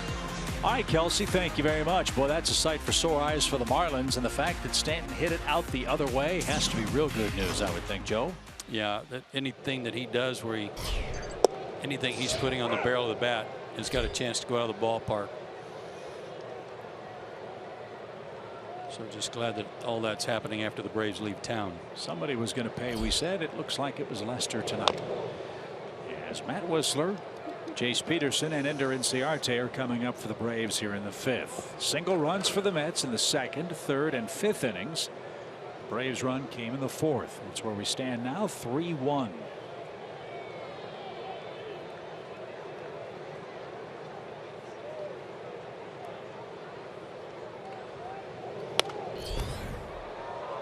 That's headed foul out of play. It's 0-2.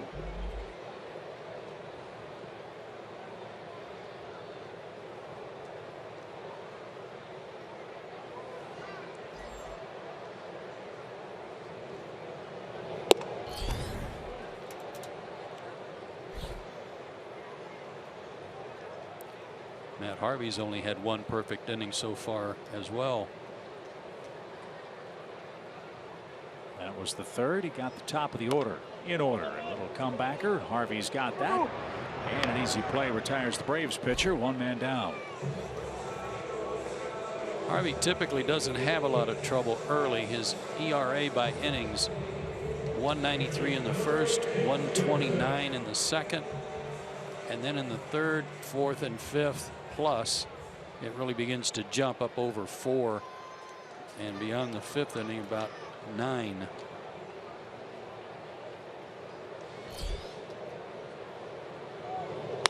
Jace Peterson, another solid swing, but De Alza tracked it down in center. A sinking line drive.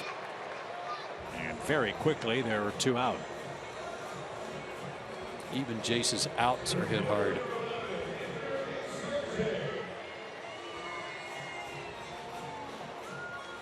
I remember what Troy Glaus said when he was here with the Braves. Remember he had that one torrid month for Atlanta. I think it was May. Yeah, player of the month. And he was talking about all the line drives he was hitting all over the place, and he used to say, when I'm at the plate, I'm a producer, not a director. And by that he meant all I can do is try to barrel up the ball. Where it goes, I really don't know. And that was a perfect example of that for Jace Peterson. All he can do is hit it hard and hope for the best.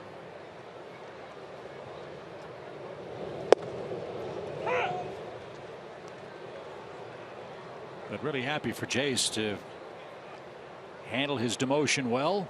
Went down and went to work, and he's come back, and that work's paid off. An 11-game hit streak in his 11 starts since coming up from Gwinnett.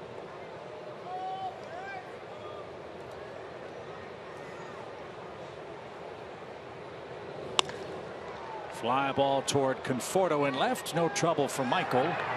And no trouble for Matt Harvey. 3 up, 3 down. He set down 5 straight. Another shutdown inning for the Mets right-hander who enjoys a 2-run lead.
global greater coverage of baseball. Let's check out what else is happening around the major leagues. Mentioned the Mets will take on the Nationals next. Maybe a good time for the Mets to face the division-leading Washington club. Absolutely it is. Washington had to leave Los Angeles and go to Milwaukee, where they'll start a weekend series tomorrow. The Cleveland Indians come to town Monday, and they are red hot. They've won 6 straight. The Dodgers, thanks to their sweep of the Nationals, have won 6 straight. They just can't gain any ground on the Giants, who are also playing good baseball. The Giants won again in Pittsburgh today, 5-3. After beating the Buccos 7-6 last night. That's 11 wins and 12 tries for San Francisco.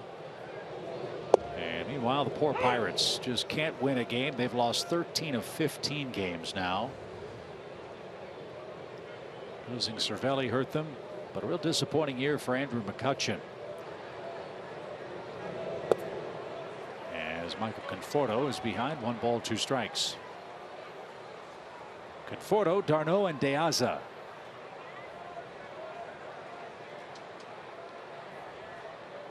.77 pitches for Whistler so far tonight. And a high hopper. Ibar charges and gets his man. Conforto got down the line in pretty good shape. And he jogs off without any noticeable limp. So that's good news for the Mets. And that's the first out of the inning. By the way, speaking of the Pirates, did you hear about their AAA team, Indianapolis, in their game with Gwinnett last night? Lay it on me. Tyler Glasnow is one of their prized pitching prospects. They've already brought up Jamison Taillon. Glasnow's another one who might see big league action this year. He and one of the Pirates relievers combined on an 8-inning no-hitter against Gwinnett last night. Glasnow was 7 no-hit innings. The no-hit bid was broken up by a former Met, Anthony Recker, who's now with the Gwinnett Braves. A 9th-inning base hit. Well, all kinds of crazy stuff happened in the inning. Not only did Indianapolis lose the no-hit bid, they gave up the tying runs on 2 bases-loaded walks to force extra innings. And then Anthony Recker hit a 10th-inning walk-off home run to win the game last night. That's awesome. Sounds like the way the Braves are winning a couple of games on the road. Nice comeback effort. 1 ball, 2 strikes for Travis d'Arnaud. And another fly ball to center will chase Ender Inciarte back. He'll have plenty of room. 2 outs. And in case you didn't hear, the Gwinnett Braves have a new manager. John Moses is now managing the AAA club. Of course, Brian Snitker started the year as the Gwinnett skipper, and when Freddie Gonzalez was dismissed, Brian took over here in Atlanta. Johnny Moses was Brian's hitting coach while he was there, so that was a natural progression. We wish Johnny good luck. He's a good guy, and he was a good baseball player. Late swing by Alejandro De Aza. Braves swept the Mets up in New York. Mets are trying to issue some payback on the road tonight. With all the good play for Atlanta, one thing the Braves have got to start figuring out is how to win some games at home. The Braves are the only team in Major League Baseball in single digits still in home wins. The Braves are 9-27 here at Turner Field. The next closest team in home struggles is Arizona. The Diamondbacks, believe it or not, are only 13-25 at Chase Field in Phoenix. The only other team in single digits anywhere are the Twins. They only have 8 road wins.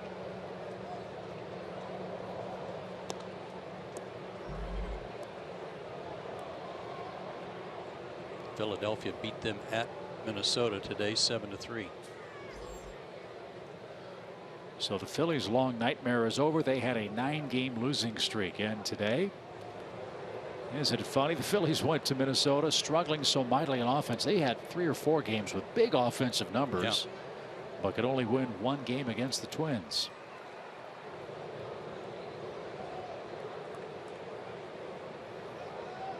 No balls, 2 strikes for Alejandro De Aza. A double in the second, snapped an 0 for 20 slide, which was the longest 0 for in his major league career.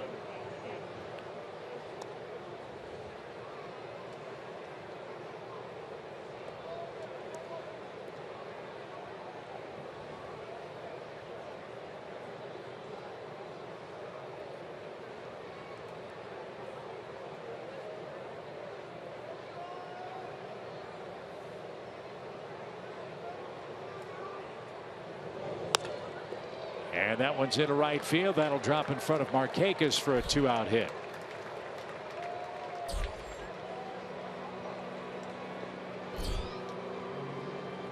So the Mets have caught the Braves in the hit column. They're even at 6 apiece. And they will clear Matt Harvey. The Mets pitcher comes up with the man aboard and 2 out.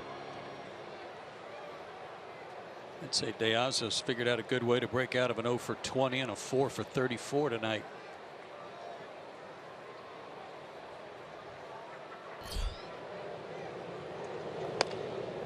Harvey pops one to the right side. The Jace Peterson tracked down near the line, and that will retire the side. The Mets strand a base runner in the 6th. Freeman, Markakis, and Garcia coming up next for the Braves.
Well, there's the smiling face of a very youthful Freddie Freeman.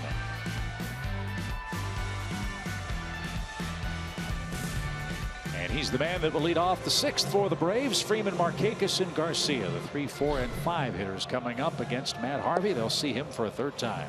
Hasn't changed all that much. You just got to shave more often, that's all.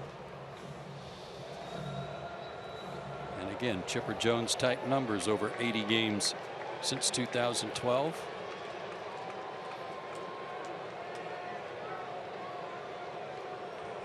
So let's see if those numbers that the ice cream man Arbuckle Jenkins told us about with regards to Matt Harvey show up here in the 6th inning. As the game gets deeper, his trouble gets deeper too. And Freeman tipped that one into Darno's glove. Strike 1.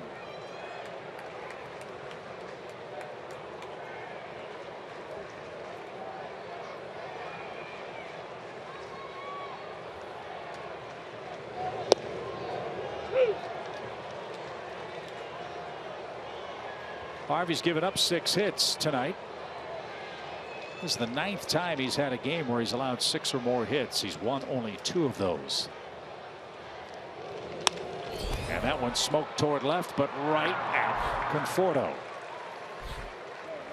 Braves are hitting some rocket shots, but the Mets are tracking him down. And that's 3 straight flyouts for the Mets right-hander, and 1 man is out in the 6th.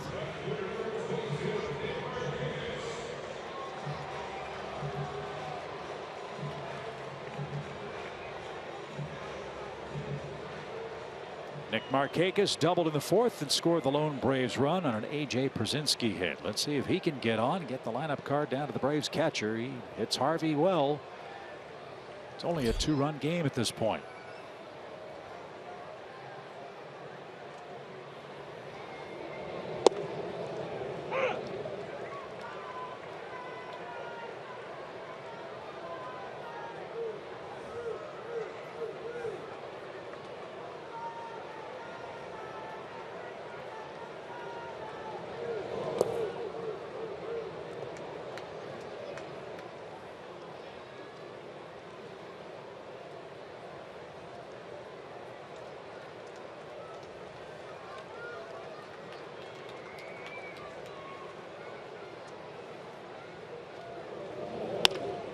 Up the middle.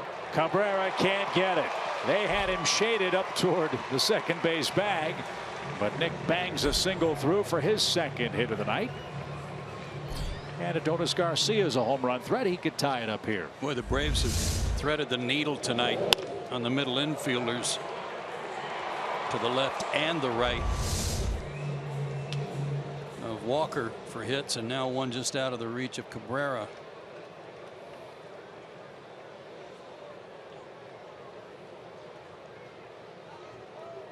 Adonis has struck out and bounced back to the mound. He's 0 for 2. Good pitch.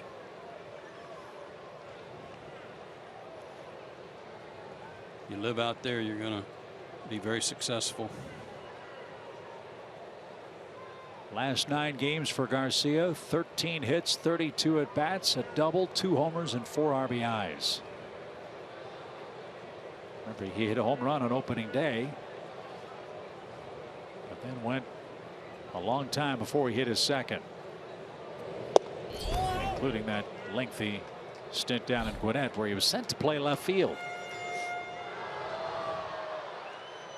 And with the good play of Malik Smith and Jeff Francoeur and the resurgence of Inciarte, no need to put him out in the outfield. They've stuck him back at third base, and he's made all the plays there too.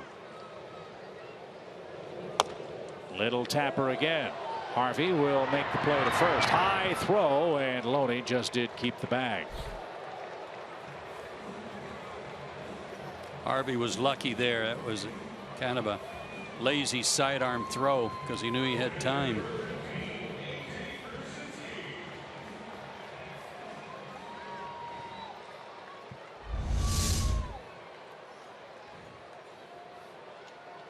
Almost threw it down the line.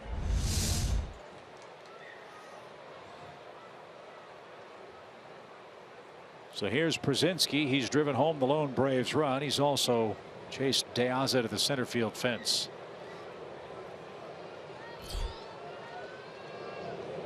So AJ's good work at the plate tonight makes him 7 for 11 head to head with Matt Harvey.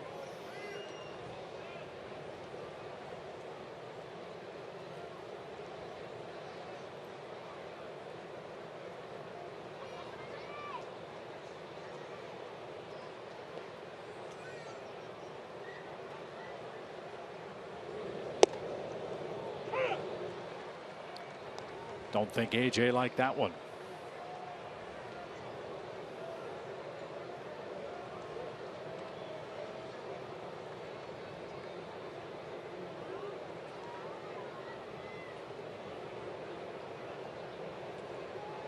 During Atlanta's 6-game winning streak, as AJ tries to split a gap, that ball's gonna get down. AJ does it again. This time it's a stand-up double for the Braves catcher. And just like that, Atlanta's down a run. It's a 3-2 game. The combinations work pretty well. A double by Markakis and then a single by AJ in the fourth. A single by Nick and now a double by AJ in the sixth. Jumped on a changeup. Looked like he was looking for it and drilled it. And the point I was trying to make was during that long winning streak, the Braves came back in 5 of those 6 wins. They're a run behind tonight at home with Ibar up there. And a long single might bring home Przinsky with 2 outs. And that's up and in. 1 ball, no strikes. Well, the game they won Saturday night, when Steven Matz pitched so well and had a 3-0 lead, it looked like that was, you know, look ahead to Sunday. What's going to happen there? And home runs by Francoeur and Flowers helped tie the game. That one's hit a long way down the right field line. Granderson still coming. Won't get there. And that'll bounce into the stands. Even count. And of course, the base running heroics of Ender Inciarte being the decisive part of that game last Saturday.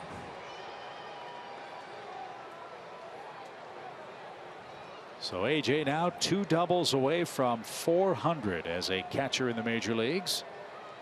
Ted Simmons is in the park tonight. Brought him a little luck. And his 2 RBIs have given him 900 on the nose.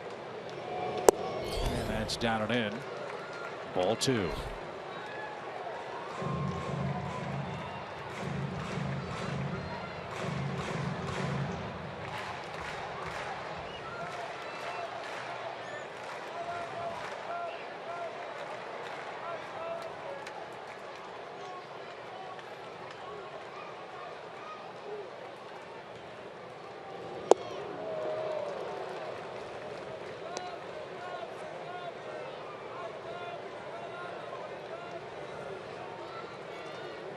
Sean Gilmartin just called up from AAA by the Mets, and former Braves first-round draft pick beginning to loosen up.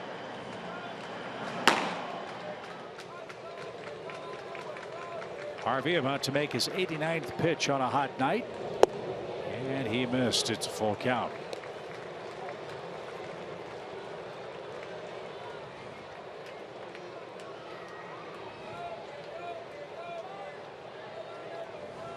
Not only do the Mets have a star-studded starting staff, they have an excellent bullpen, which ranks 2nd in the National League in ERA, 4th overall in big league baseball. Right now, Harvey has a 1-run lead, but that's in jeopardy with AJ at 2nd, 2 outs.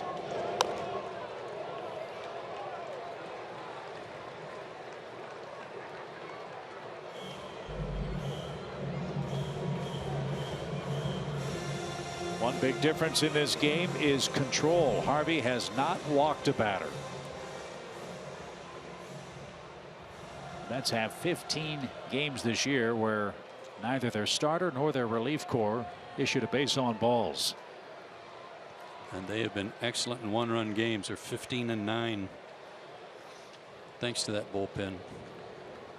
That's what we've got. 3-2 your score. The pitch is popped up, foul ground. Long run, Kelly Johnson near the railing. He's going to have room, and that will retire the side. Atlanta picks up its 2nd run. AJ Przinsky with a 2 RBI night. And as we head to inning number 7, it's 3-2 New York.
6 in Atlanta tonight. Fans, MLB.TV Premium's the #1 live streaming sports service, and it delivers everything you've come to expect and more. Watch every out-of-market game live in HD on over 400 supported devices. That includes a free subscription to At-Bat Premium, the #1 app for live baseball. Blackout and other restrictions apply. Go to MLB.TV for all the details. So the Braves have brought Matt Wisler a run closer. He's got the top of the order coming up in the 7th, and if ever he needed a shutdown inning, this would be the time. Likely his last inning. Make it a good quick one. He's due up second in the bottom half of the inning.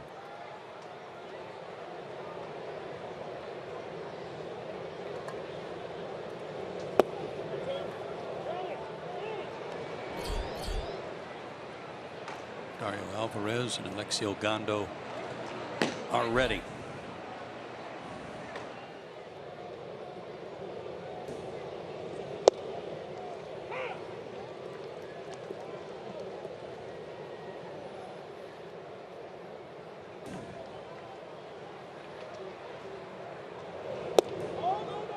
Tied him up. No swing, though. 3 balls and a strike. Chip, I have a question for Paul Bird. You mentioned something early in the game, Paul, about it was apparent that Matt Wisler didn't have his good stuff, and now the test would be if he could make some adjustments and stick around even without his best stuff. What do you think? It's an A+ for me. Soft fly ball to right, playable for Markakis. Nice rally by Wisler. There's the first out. I got a little nervous when that ball came off the bat, guys. As soon as I said that, I didn't want it to leave the yard. But yeah, no, nice fly ball to right field. I don't see incredible location or a nasty slider. He does still, in my opinion, doesn't have his great stuff. Now, if he were to walk off the field right now, he would have a quality start. He would have given his team the chance to win. 6 innings or more, 3 runs or less. He has done that. Now he's going into the 7th inning, and that tells me that he's a competitor. For me, this is just as good as if he threw a shutout. That's high praise. And for a guy who's still learning on the job in many ways, just 23 years old, high praise. Another chance for Markakis in right. There's the second out. Sinking line drive by Asdrubal Cabrera. So there's the second out. And here's Loney. He's 1 for 2 with a single and a walk.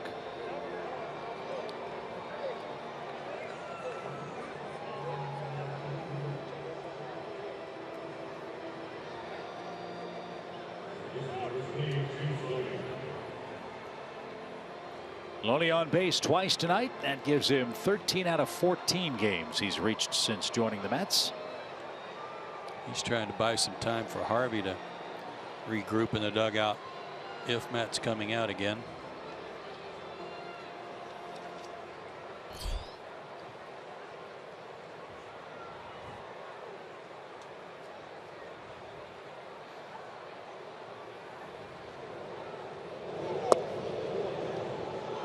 Downstairs for Loney. 1 ball, no strikes.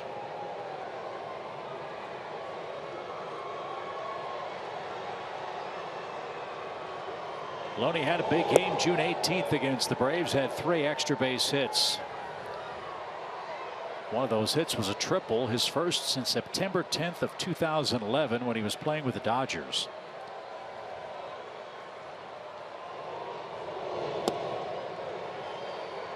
And it's 3-0. This is kind of how the game began for Wisler. Got 2 quick outs in the first and then couldn't throw strikes. Back-to-back walks, but a Kelly Johnson force out ended the threat. And he just walked Loney. And for Wisler, that is his 4th base on balls, his first since the 2nd inning.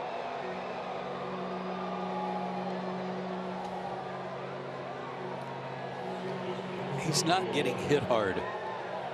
He's shooting himself in the foot. He has the makings of quick innings and then gives up, I mean, 4-pitch walks faster than anybody I've ever seen. And most of the time they're all in the same spot. All 4 of those pitches were in the exact same spot.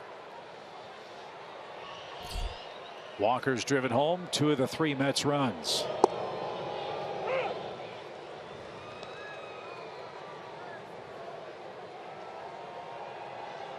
And of those 4 walks Matt has issued, which are a season high by the way, 1 of them has scored. That's the difference in the game.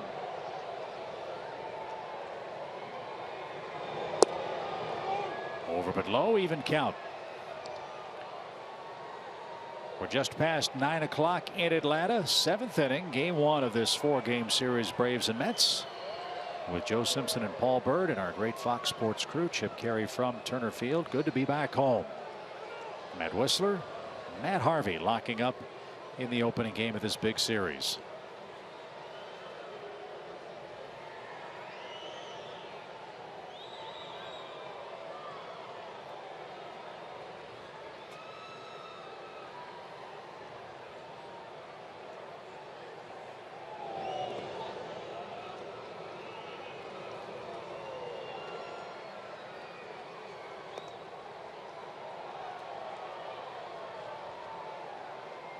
It's really fun watching a veteran catcher work with a young pitcher and the messages that he can send by something as simple as throwing him the baseball.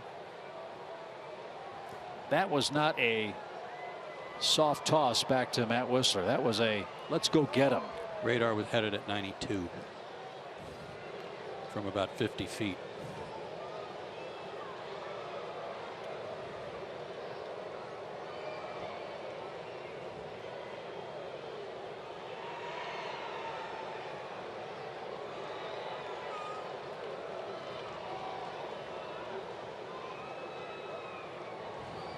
Now pitcher and catcher want to talk it over. 2 balls and a strike will be the count to Neil Walker.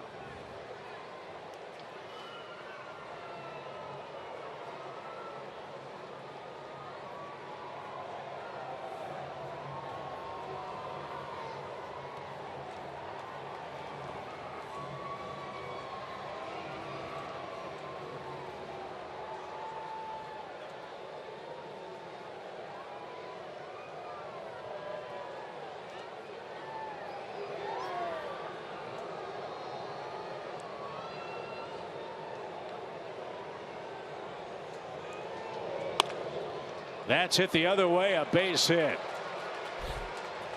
And Loney's going to stop at second. The throw back to second. He's back in safely. And Walker guides another one through the shifted Atlanta infield.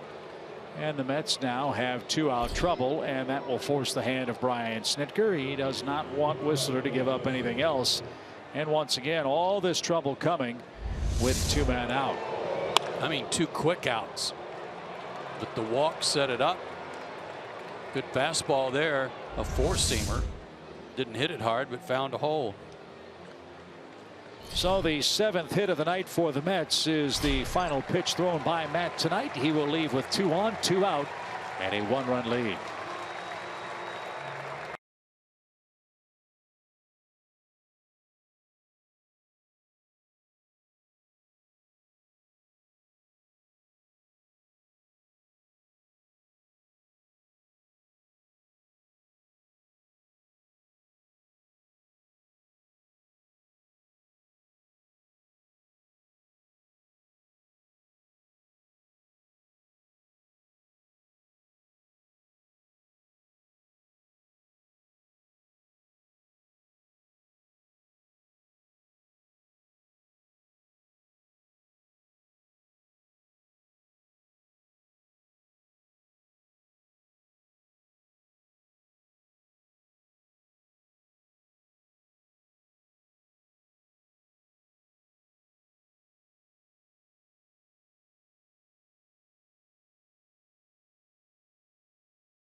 Georgia power. And Xfinity. X1 from Xfinity will change the way you experience sports. 3-2 is your score. The Mets threatening with 2 outs in the 7th inning. We've bragged about the Mets bullpen. Well, Atlanta's bullpen's done a good job too. They are among the league leaders in strikeouts by a relief corps, and the man on the mound now has certainly added to those totals. Yeah, how about 8 strikeouts, or 9 strikeouts of the 3 2/3 innings of work. So 11 outs. He's walked 3. One of those was intentional, but has not given up a hit yet. And the Mets placed him on waivers, and the Braves grabbed him right away. Braves relief corps struck out 257 men, the 4th highest total in the majors, 2nd most in the National League. And Wilmer Flores will be the man that faces Dario Alvarez. Great work in stranding all those inherited runners. No runs allowed on the road trip.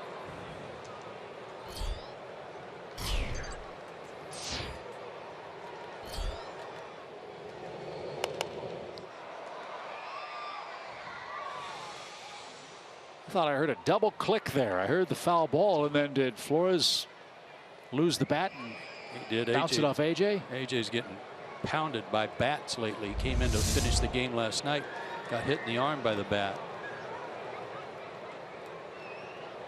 Actually, no, that was all on Flores. Weird sounding play. Wilmer at 228 for the year. Yeah, he did. 1 for 8 as a pinch hitter, and he's down to his last strike.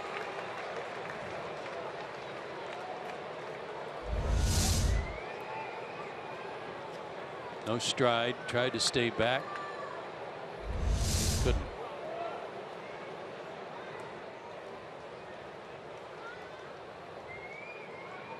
Flores hitless in his last 11 at bats, down to his last strike. And that's served out of play. Good spot. 95 off the plate. Wasn't even a strike. Still had him reaching for it.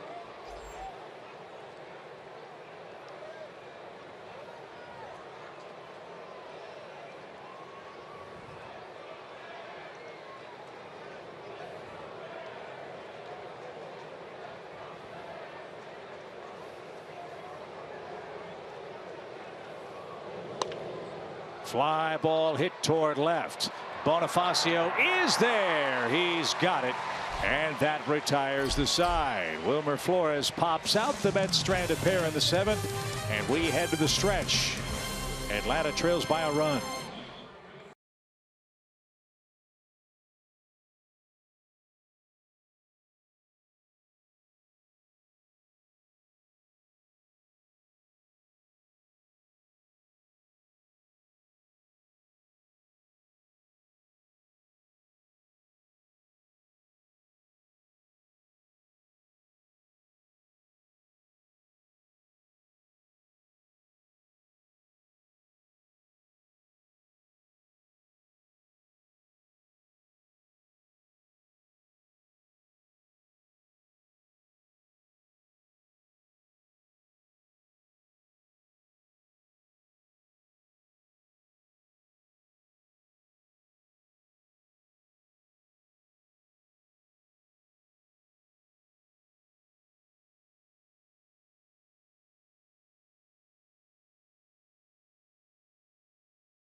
As part of the Turner Field final season countdown, get field view seats for just $7.75 a piece. Those seats are usually $39 each, so that's a savings of 81%. This offer is only available for tomorrow's games, so get your tickets before they're gone. Go to Braves.com/755. Wilmer Flores will stay in the game to play third base. Former Brave #1 pick Sean Gilmartin is on in relief now of Matt Harvey, who's done after 6.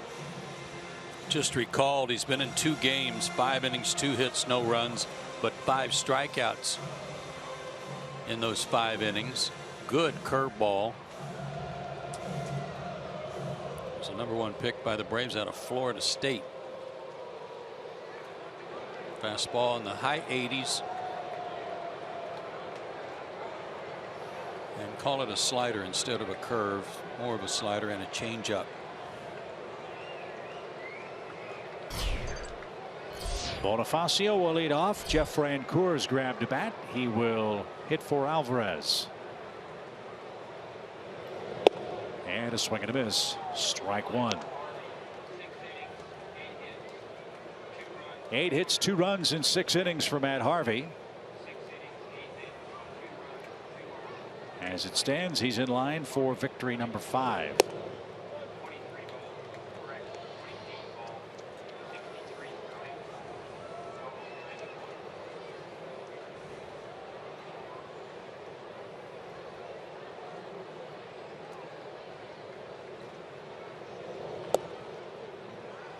Gilmartin had a solid year for the Mets last year. He pitched in 50 games, won 3 of them. Struck out 54 in 57 and a third innings. As Joe mentioned, Atlanta drafted him first in the 2011 draft. Braves then traded him to the Twins for Ryan Domit. And then the Mets took Gilmartin in the Rule 5 draft after the 2014 season. He was starting at AAA. He was 8-3 with a 4.48 ERA at Las Vegas.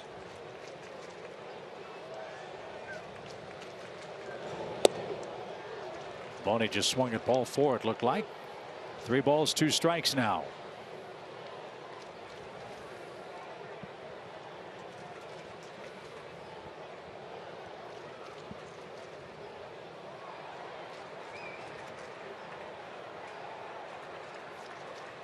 There's a good start. Gilmartin walks the leadoff man, and that brings the go-ahead run to the plate. First free pass of the night. None issued by Harvey. This is what the Braves have been doing. They've been getting to the other team's bullpen late when they have trailed.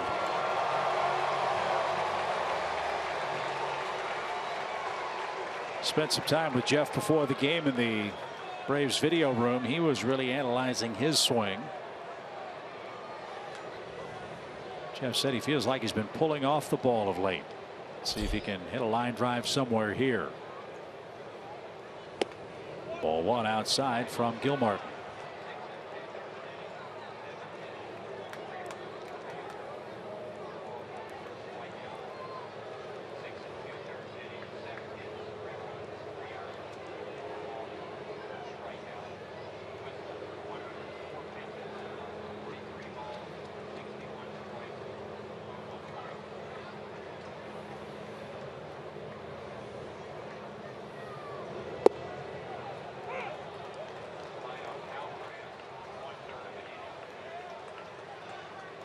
What's the biggest challenge facing a guy like Gilmartin in a spot like this?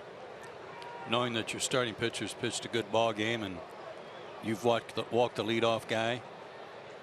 You just got called up and you've made a bad mistake. And how often leadoff walks come back to haunt you.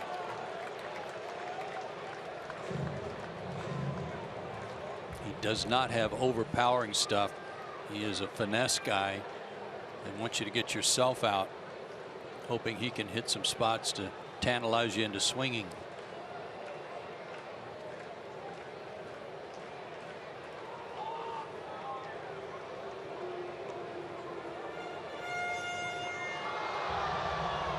Jeff's done great work against left-handers this year. Bonifacio has good speed. Outfield very deep for New York. And Jeff was reaching and popped that out of play. 2 balls, 2 strikes. Jeff's home run last Saturday night was off Steven Matz and on a changeup, hit it a long way.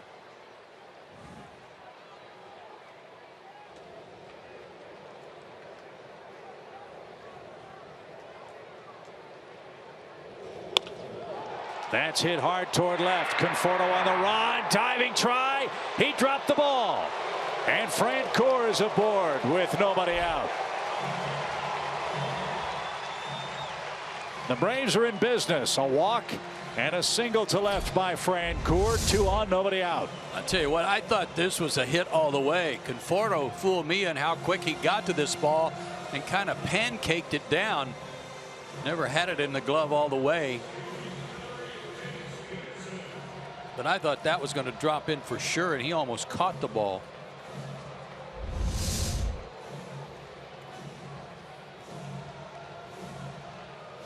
So the Braves are in business. And Jace Peterson's up there. He had a long chat with Bo Porter. I'm guessing about a bunt. Yeah, it's just a matter of whether or not the Mets put a play on or not. Keep an eye on Cabrera at shortstop, otherwise bunt it to third.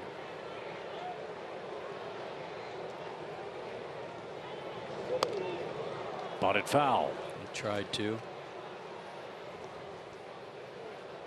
You've got a left-handed pitcher up there, so it's if you bunt it toward third and the left-handed pitcher can cut it off, he's in a good position to field and flip to third. Doesn't have to turn his body. So the key is to make the third baseman field it. Flores giving his infielders signs. Let's see if they put a play on.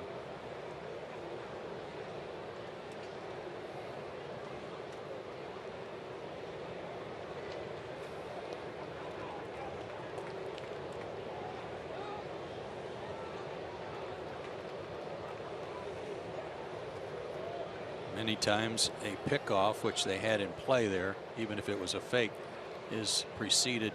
It precedes the wheel play.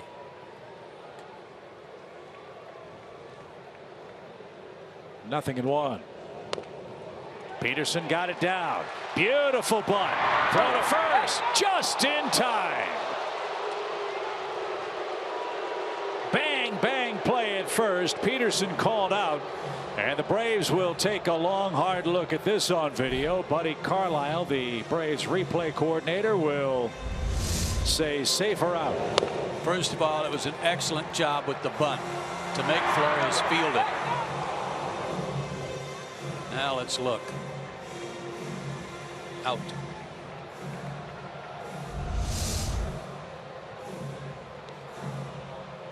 So a great sacrifice for Jace Peterson, who makes up for that pickoff play in the first inning. Jace had 7 sacrifices last year. That's his first this year. And now it's all right there for Atlanta. Great chance to, at the very least, tie this game in the 7th. 2nd and 3rd, 1 out.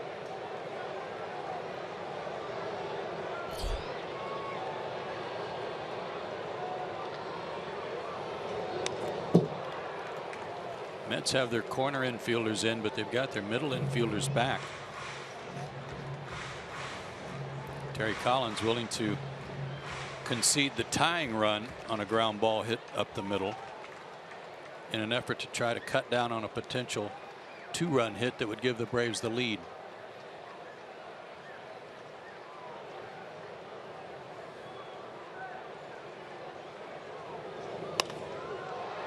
Fly ball left. Conforto is there in foul ground. He'll make the catch. Tag. Throw to the plate. It is in time. Conforto in foul ground made the catch and threw a strike to the plate. I don't think he got him. I think he made a good throw, but I thought Darno was set up behind the plate and Bonifacio got in there before the tag was made. This one will be reviewed. Here's the first look. On the fly, no, 1 hopper. Plus he was blocking the plate without the baseball.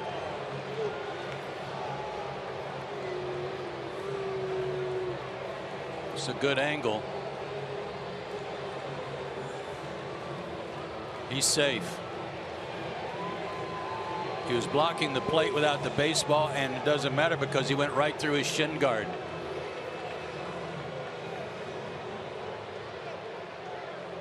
By the time the tag's applied, his legs are on the plate. So d'Arnaud showed the baseball to Jordan Baker, the home plate umpire. He rings up Bonifacio, and now it goes back to the old bugaboo. Is there enough evidence to change the call at the plate? Even if he'd called him safe, the Mets would have looked at it. Right. But the fact remains that he's safe.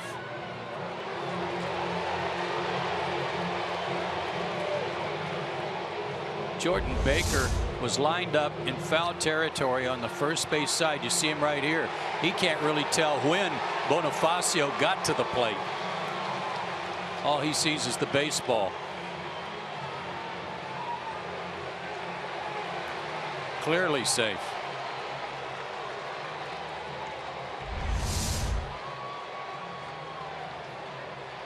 So there are a couple of things in play here. Did Bonifacio get to the plate before the tag? That's one. The second thing the Braves might challenge is, did d'Arnaud illegally have the plate blocked?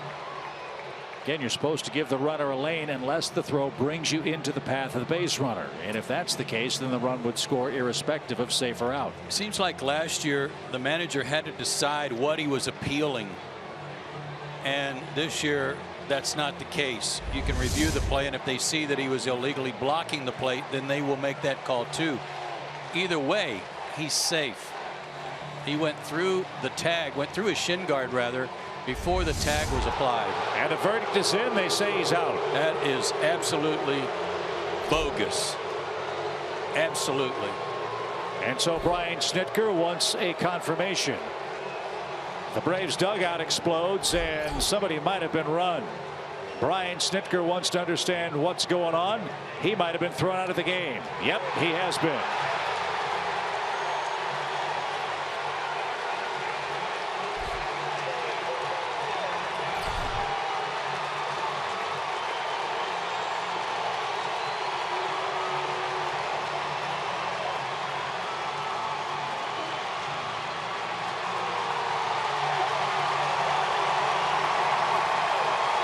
That was awful, folks. I don't know who they threw out in the dugout. Might have been Bonifacio. I couldn't tell, but that was horrible.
Ejected from the game. Terry Pendleton, the Braves bench coach, will take over. Another look at the play at the plate.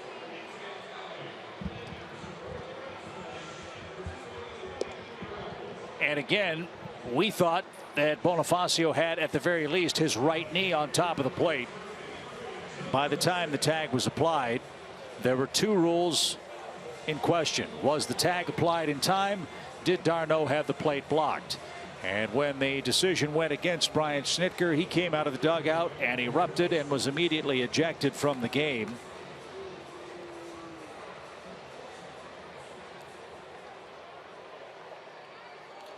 Well, the Braves took one in the shorts, folks, because that was a horrible call. That was a horrible call. The guys in New York ought to be embarrassed for upholding that call. Jordan Baker was in a bad position to make the call, and it was the tying run. That was brutal. The part about it that bothers me more than anything else, obviously the result is one thing, but we never get an explanation as to what the decision-making process for many of these replay calls is. And we were told when replay was coming about that that would be a big part of the entire process, that the media would know almost immediately why the decision was made, not just that a decision was made. And again, there were 2 plays in play there. You could make the case that d'Arnaud had the plate blocked without the baseball. You could also very clearly make the case that Bonifacio got in under the tag. And what we keep hearing about replay over and over again is that there's not enough evidence to change the call. And I hate that bailout. I really hate that bailout. As Conforto is caught looking by Jim Johnson. It's a CYA rather, and that's what those guys in New York do constantly on close plays like this that have game deciding ramifications, and it is brutal. It really has accomplished nothing when that is the case, when you've got other umpires covering for umpires. This one's kind of sickening. Jordan Baker will probably get no reprimand, no instruction as to being in a bad position to make that call. Why he was over in the first base side of foul territory, I'll never know. Well, we are told now that New York has alerted the media that, number one, there was no violation of the collision rule by the catcher d'Arnaud, and secondly, New York says that d'Arnaud clearly and definitively applied the tag to Bonifacio before he hit the plate. No, he didn't. He did not. I mean, how many different replays do we have to show that he did not? He tagged him in the chest.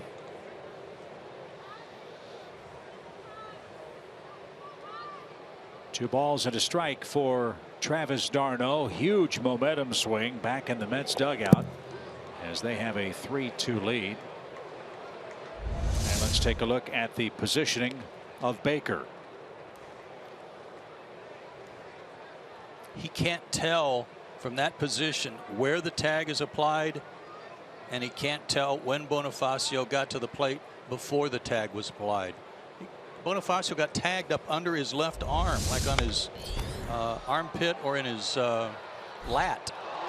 And if you're going to say that d'Arnaud applied the tag before he got to the plate, well, there's only one reason why. He had a shin guard down and he didn't have the ball. See, right there. See where the tag is? Yep. It's up under his arm. And his legs on the plate. Bouncing ball to short. And d'Arnaud is retired for the second. I don't know what guys are in New York making that call. Well, that's again, that's the other part. I know what baseball's best intentions are. They're striving to get as many of these calls right as possible. But aren't these guys being paid a lot of money to umpire the games? Do they really need that help? We would probably not be having this discussion the way we're having it if we didn't have replay of that play, because it's a bang bang play. Sometimes you get them, sometimes you don't. Right. But when you go back and your eyes tell you, and common sense tells you what happens, and then we're expected to believe our lying eyes, I mean, it makes no sense. No, it doesn't. Happens repeatedly.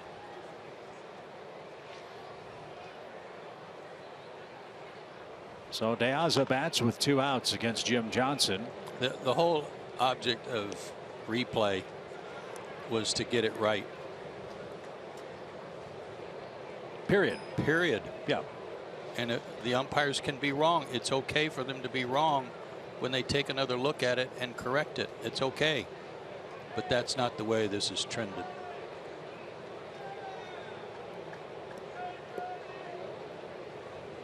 And I'll go back to what I've said before as De Aza waits an 0-2 pitch. And it's knuckled back to the mound. I hope and pray that Game 7 of the World Series isn't decided by a changed call at the plate. But boy, that's a tough one to swallow for the Braves. But got a chance to start a new rally. Home 8, 3-2 game New York.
For a free post-game concert as part of the Coca-Cola and Delta Airlines Summer Concert Series. We're less than 3 days away, so visit Braves.com/concerts and get your tickets today. Jerry Blevins is the new Mets pitcher. He'll take the place of Sean Gilmartin, who got bailed out by replay and protected a 3-2 New York lead. Not an easy frame for Blevins coming up. He's got Freeman, Markakis, and Garcia. First two hitters are left-handed batters, and Blevins has been awfully tough. Yeah, he's been tough against lefties too. 222 average against him. No runs allowed in his last 3 outings. Pitched against the Braves on the 18th in New York. 2/3 of an inning, gave up a hit and had a strikeout.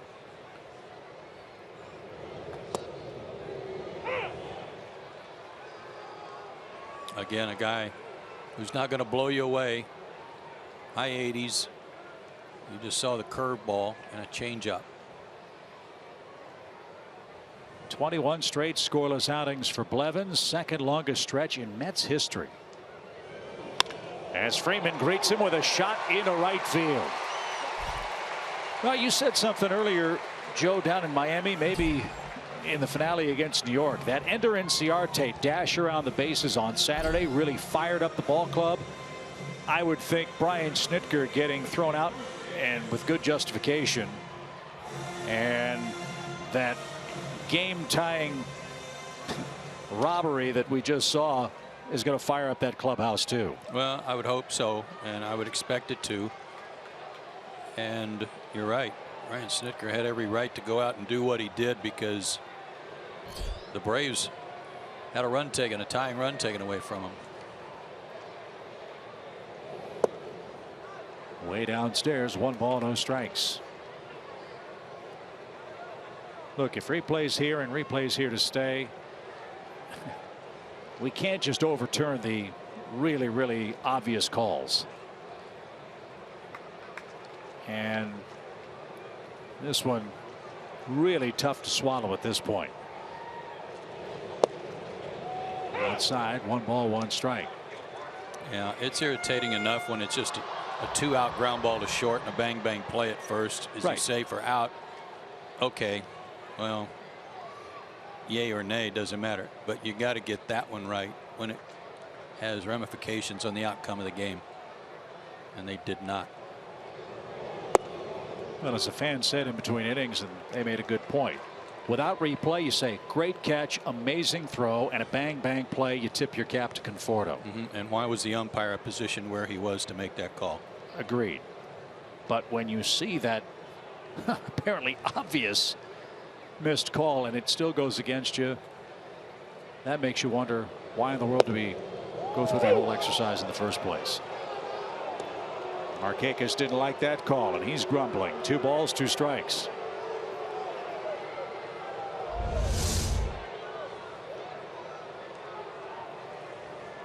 Low. That changes the at bat. Instead of a 3-1 count, now it's 2-2.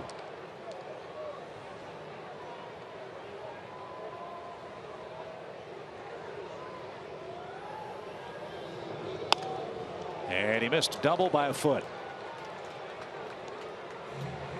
No, there's no getting around the fact that Conforto made a good play. He did. And again, I can live with a bang bang call going against you. I can live with that. Bad calls, bad results, that's all part of the game. But I just don't understand how that could be viewed the way it was and ruled the way it was. Swing and a miss by Markakis. Blevins with a butterfly got him for the first out.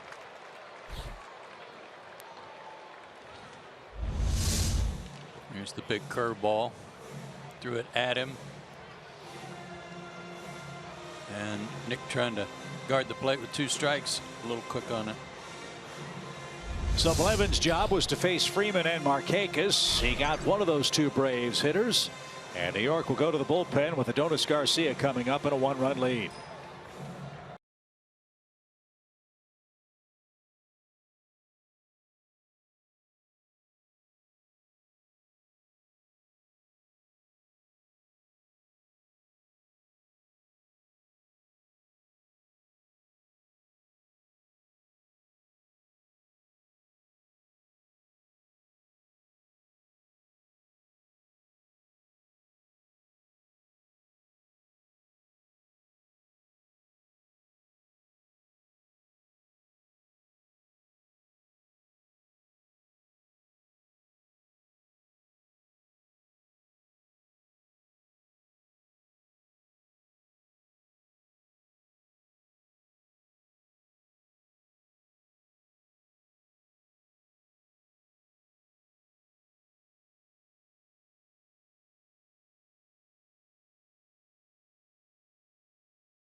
Happened an inning ago for Atlanta.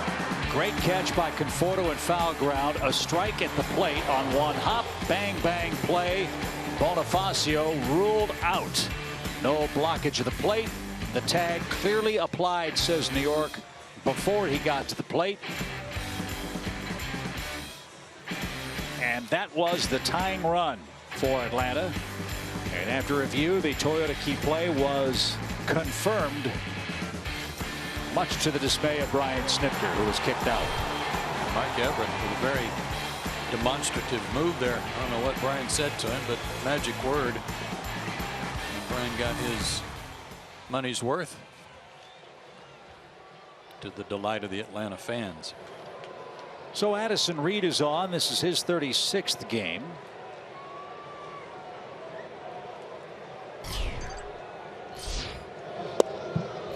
Last time he faced the Braves, he gave up a hit, a run, a walk. Low 90s with a good hard slider. That was on June the 18th.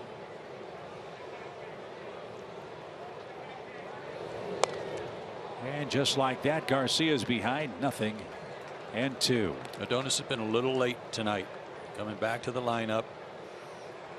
He had a couple of pinch hit appearances in there, but tonight he Struck out looking in the second, and little tappers back to the mound against Harvey. He was late getting that barrel out.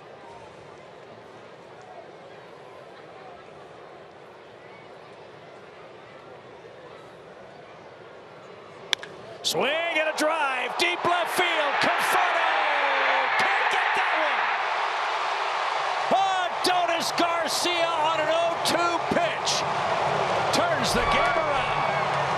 He got the barrel out.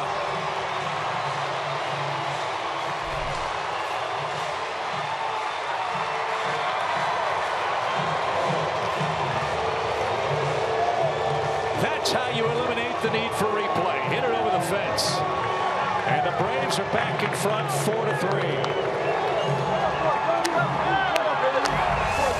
Third home run allowed by Reed, a high fastball.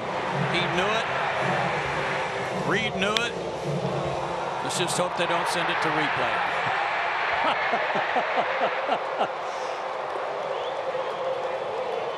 Listen to this place.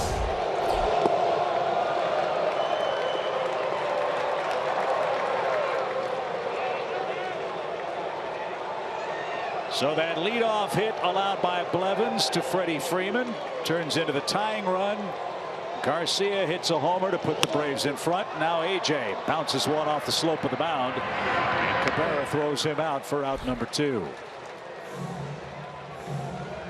Again, late getting the barrel out, but they threw him a high fastball, made it a little bit easier.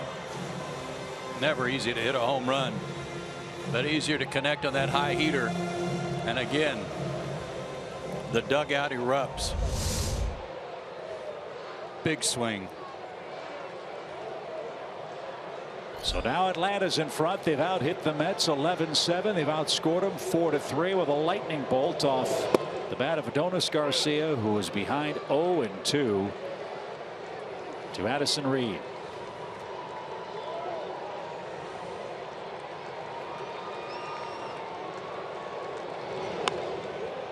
Ibar tried to bunt. That's off the screen foul. It's 0-2. The Mets will have the 9, 1, and 2 hitters coming up in the 9th inning. Jim Johnson worked a perfect 8th with a strikeout.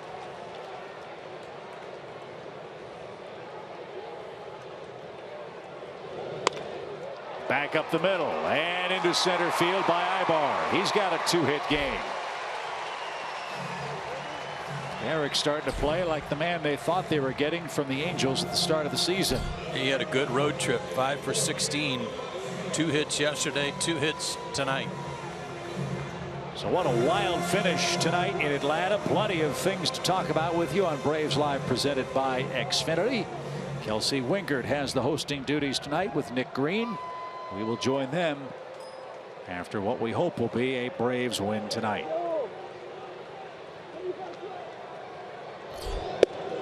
A strike to Bonifacio, who's 1 for 2. Braves swept the Mets in New York. They're trying to start the homestand off with a W tonight.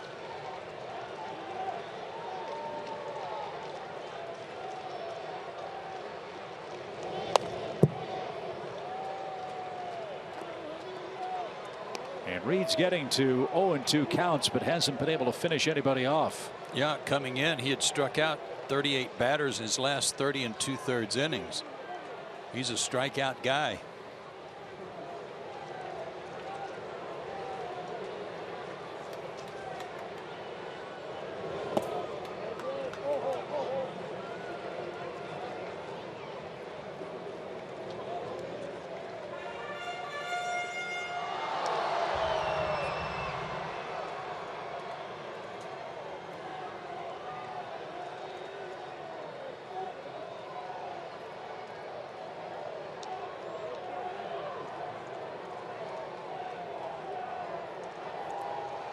Runner goes. The pitch a ball. Darno's throw to second is going to be in time. So Ibar is thrown out trying to steal. And that will end the Atlanta inning. The big blow, Adonis Garcia on an 0-2 pitch. He hits a home run into the first row of seats in left. And the Braves have overcome replay and the Mets to this point and lead 4-3.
On that play at second base, and the call will be upheld or confirmed. Ibar thrown out by d'Arnaud trying to steal second base, and that officially ends the 8th inning for the Braves. So we are going to head to the 9th inning. Atlanta leads the Mets. It's a 4-3 score. We figure Arodys Vizcaíno is on to try to close it out.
The Braves and Chick-fil-A are now offering 2 free tickets to any remaining home game for all members of the Braves Kids Club. Go to braves.com/kids today and take advantage of this great deal.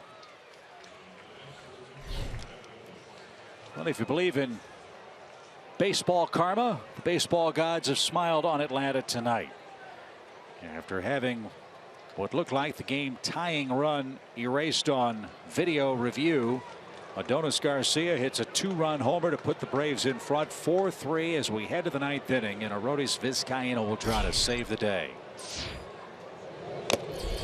And he's ahead of Matt Reynolds, who pinch hits to start the Mets' 9th. Arodys had a rough outing in his last time out against Miami, in which he got his 8th save. He gave up a hit and a walk and then came back to strike out 3.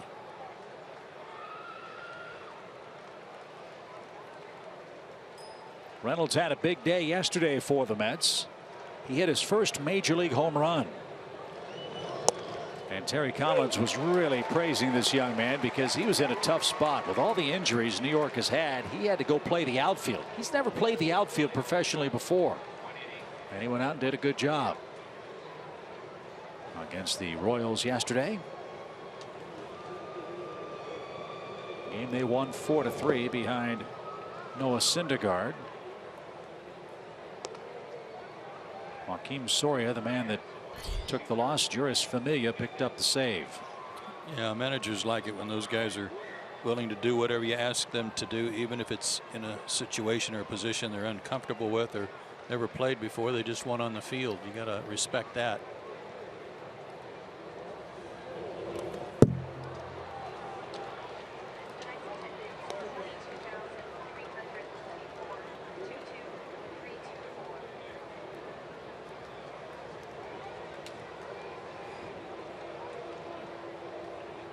Two balls, two strikes. Get him right here. Good slider, put him away.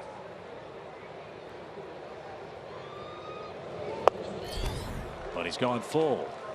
That's something we've seen from Erodes. Lots of deep counts. He has not been particularly sharp of late. Can't let this one get away. 3-2.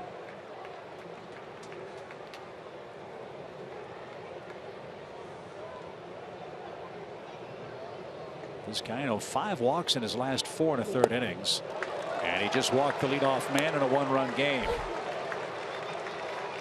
Well, we already know how damaging leadoff walks can be. That's what Vizcaíno did in the 10th inning at Miami. Braves won the game 3-2 on Jace Peterson's game-winning hit in the top of the 10th, but he gave up a single, then a walk before the 3 strikeouts. Don't want to have that kind of excitement tonight. Curtis Granderson's 1 for 4 tonight, and 0 for 2 against Vizcaíno. Right across the shoe tops, ball 1.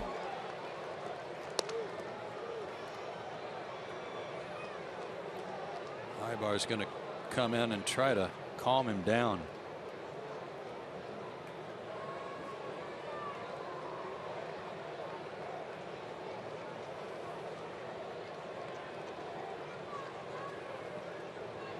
Remember in Miami 2 days ago, Chip, it was when he went slower that things started working. He was trying to overthrow his fastball, not locating it, and then he started going off speed, and it was really good. Yeah, he took a little off on that one. It was only 98. Yeah, he backed off.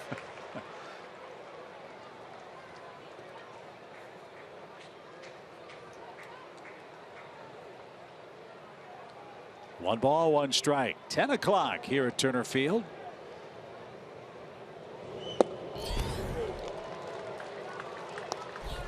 And now 2-1.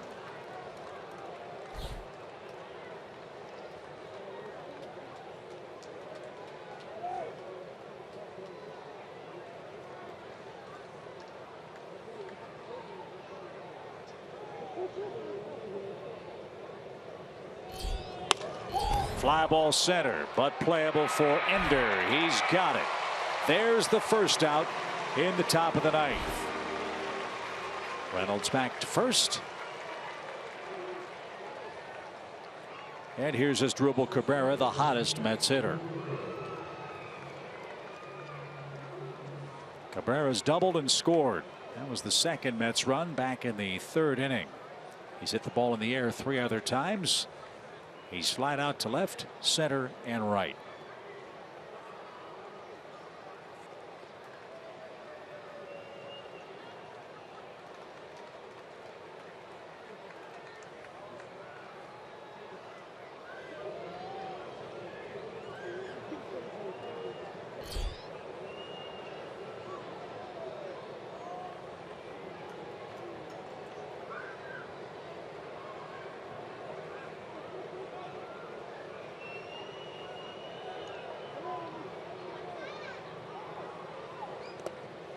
Good stop by AJ. 1 ball, no strikes.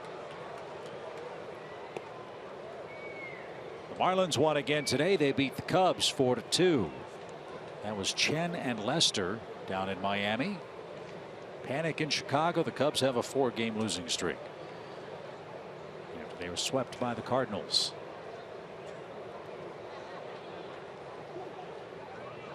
Phillies won 7-3 in Minnesota tonight. 1 ball, no strikes. And a liner caught it short.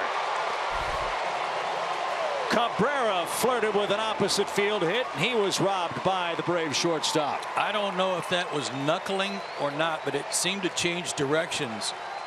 Eric was going to his right, but he caught it to his left. Watch his move for this, and then the ball kind of moved back to his left. Could have had a little bit of hook spin on it too. Good play, big play. So the Braves are an out away from evening the season series with the Mets. And James Loney, the hitter, he has walked twice, singled once. His other at bat, he flied out to center. 22,324 fans are on their feet. Braves try to win their 7th game in 8 tries.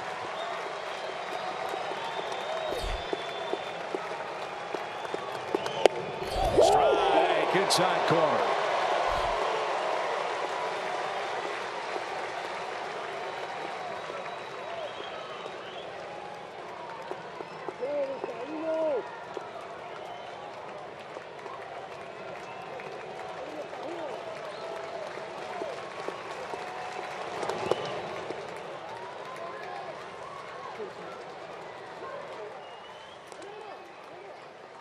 Couple of good stops by AJ this inning.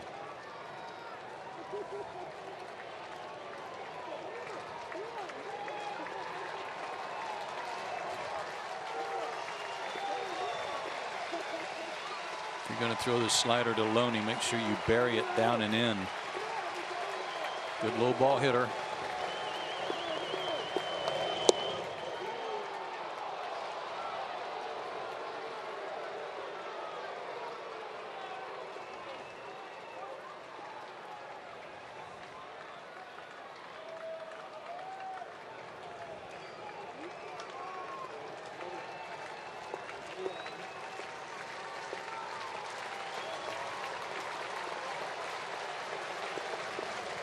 The 2-1 is lined toward left. Bonifacio on the run. He's there. He's got it.